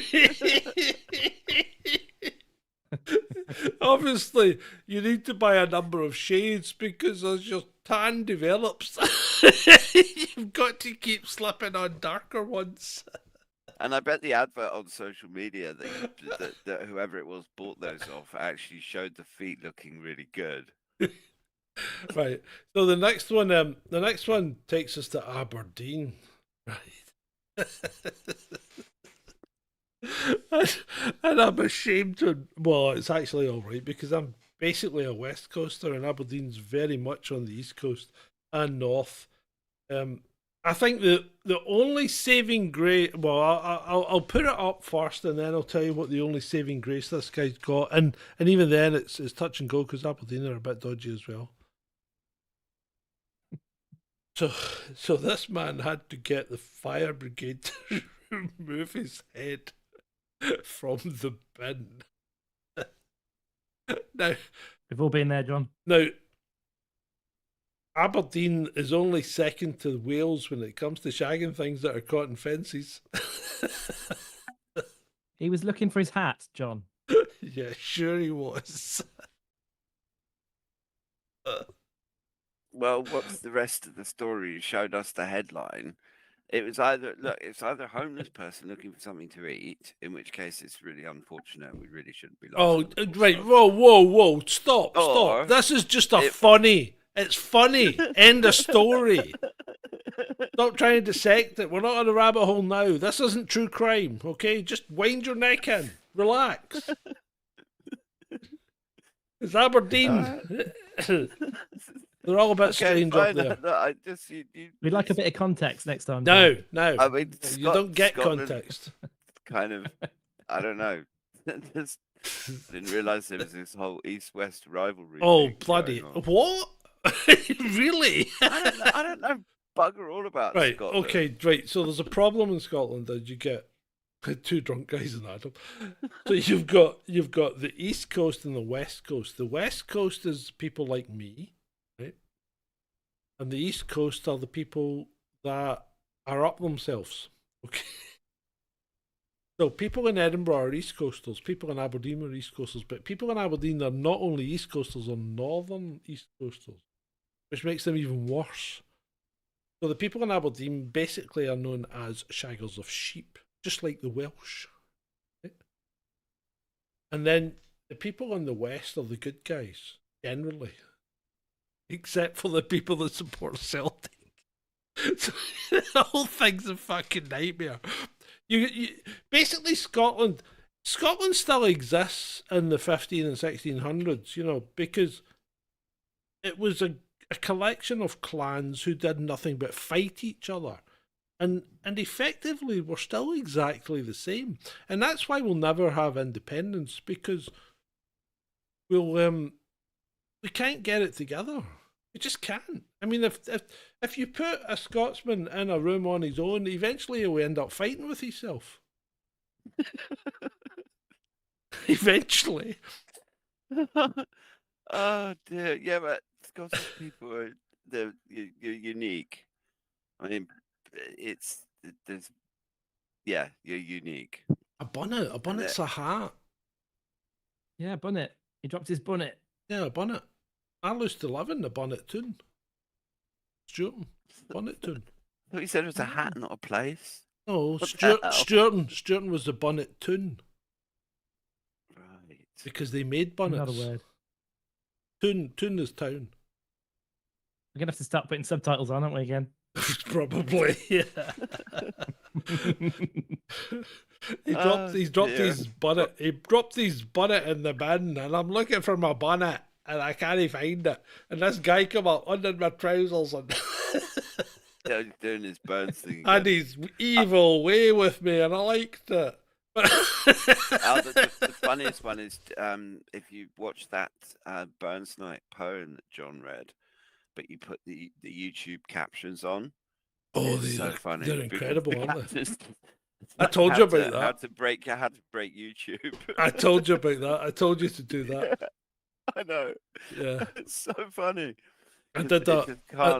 It's like no text to speech to text. Yeah.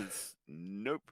I did a motorcycle review once on one of my other channels at some point, you know, many years ago, and it's had something like 40,000 views, and I think it's all because of the closed captions, because the comments are like, the closed captions are hilarious. Right. The technology is hilarious. Oh, I know. Anyway, what about this dude? Right.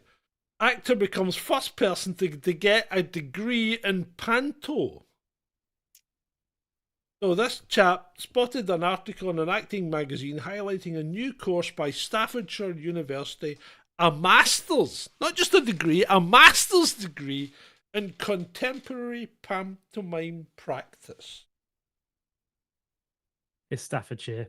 No, he didn't. He didn't. I tell you what. Oh, come on. Work with me. Oh, work with me, people. Oh, no, he didn't. He did. Yes, he did. Oh, yes, he did. Yes, fucking hell, man! What a tough fucking crowd. Look, Christmas is done. We've literally just starting to get over the trauma of Christmas, and you're bringing it all back. It's like PTSD. Right, I'll give you some PTSD, mate.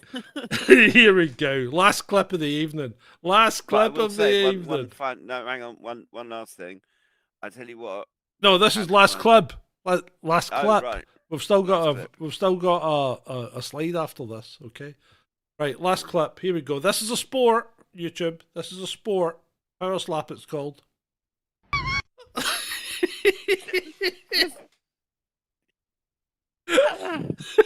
Yeah, broke head. Sorry, you're right. What? Oh, just no. What the hell was That's that? power slap. Have you never seen it before? It's in the. It's in. Is it not in All In? It's in the intro and the outro. Power slap. No, I've seen the little clips, but I didn't see the bird falling over afterwards. What the just? Oh, what were you not watching? You went head over heels.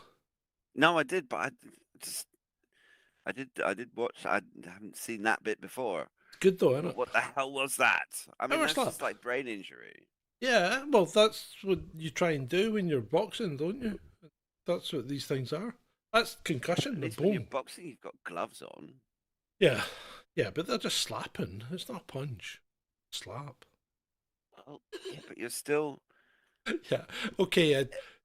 Calm down, mate. It's fun. Don't overthink I it. feel the one getting slapped in the face by a. Yeah, nobody slapped you. Nobody slapped you, mate. The little. Did you see the one they did with the robot? They did a robot power slap as well, where God. it slapped a bloke. And who won? The robot. Obviously. I don't like robots. I would burn them. I'd burn them with fire. Anyway, moving on. We may well come to that, John. All right. Sorry. Do you have anything you wish to say, Ed, before we go? Because we're just about to go, people. And remember, if you like this, like, share, subscribe. Fucking throw us some cash, you know. We just need cash. I know a lot of people want to send blankets or water. Just send your cash. Just need your cash. And I know it's hard times, but it's hard times for us as well. So yes. Oh, Ben's saying, stick around for my tribute. Yeah, Ben's got a special outro for us. Going to get a special outro. Which he recorded before he got coof. Doesn't have coof. He's got long coof, John. Oh, He's got long yeah, coof. it's the only thing he's got that's long. I'm telling you that. Anyway. But thank you guys. It's right. I thought you were wanting to bring something else up, no? I can't think of anything. Oh, you've forgotten. I was, okay. but I've forgotten. So yeah, don't worry about it, mate. We'll be back. We'll be back. Now that we know that we can fix the audio, we're back on track. Well, what's that we've done? Well, that's 2 hours and 13 minutes at the moment. So that's not bad. We've still got people in chat. Amazing. Well We've still done, got guys. 20 concurrent viewers. Awesome. Which is all right. And an average view duration of nearly an hour. Well, nearly 50 minutes. So we're going to have good time on this. So thank you everyone for attending. But got one left. Got one slide left. And I think it's a bit. I'm going to read it. It's a bit strange. It's from Facebook. I'm deeply saddened by the passing of my childhood piano teacher, Olivia Hunt, who left this world peacefully this morning at the ripe age of 99. She was an extraordinary woman who touched many lives through her love and dedication to music. Edit. You can stop messaging me. I am aware that I have used the wrong image for the post. I am unfortunately unable to change it because I am locked out of that feature for some reason. And as always, it's been great for you.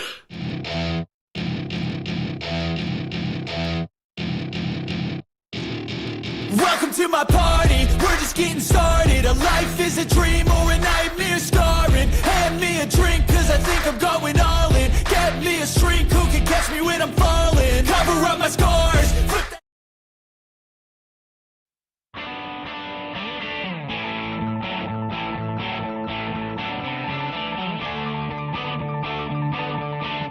Jump in my car, I wanna take you home. Come on and jump in my car. It's too far to walk on your own. Oh, come on, I'm a trustworthy guy. Oh, little girl, I wouldn't tell you no lie. How can you say that we've only just met? She's got me there, but I'll get her yet. No, you didn't, I was catching my breath. Look, it's starting to rain, and baby, you'll catch your death. Oh, come on, it costs nothing to try, and you'll arrive home nice and dry. Ooh, jump in my car, I wanna take you home. Jump in my car, it's too far to walk on your own. Oh yeah, come on.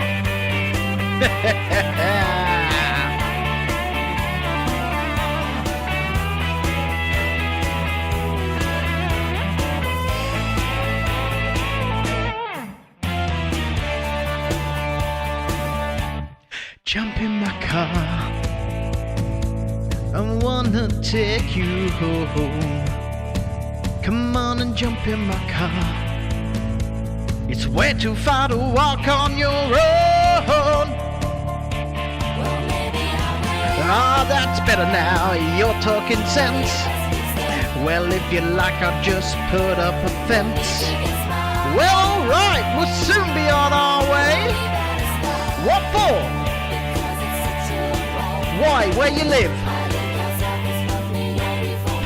Well, slow down, you must be joking right behind that cute smile. Well, if you're not, there's only one thing to say. Get out the car, get on your way. Get out of my car. Well, it's just too far. I couldn't care less. But you look a mess. Get out of my car.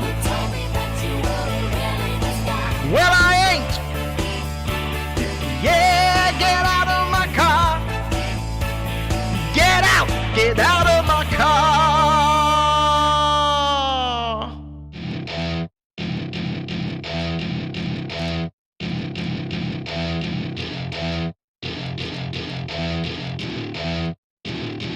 Welcome to my party, we're just getting started. A life is a dream or a nightmare scarring. Hand me a drink cause I think I'm going all in. Get me a shrink who can catch me when I'm falling. Cover up my scars, flip the handlebars. Crashing in my car, wake up in a bar. I'll be a superstar, just on my avatar. This world is so bizarre, empty out the reservoir.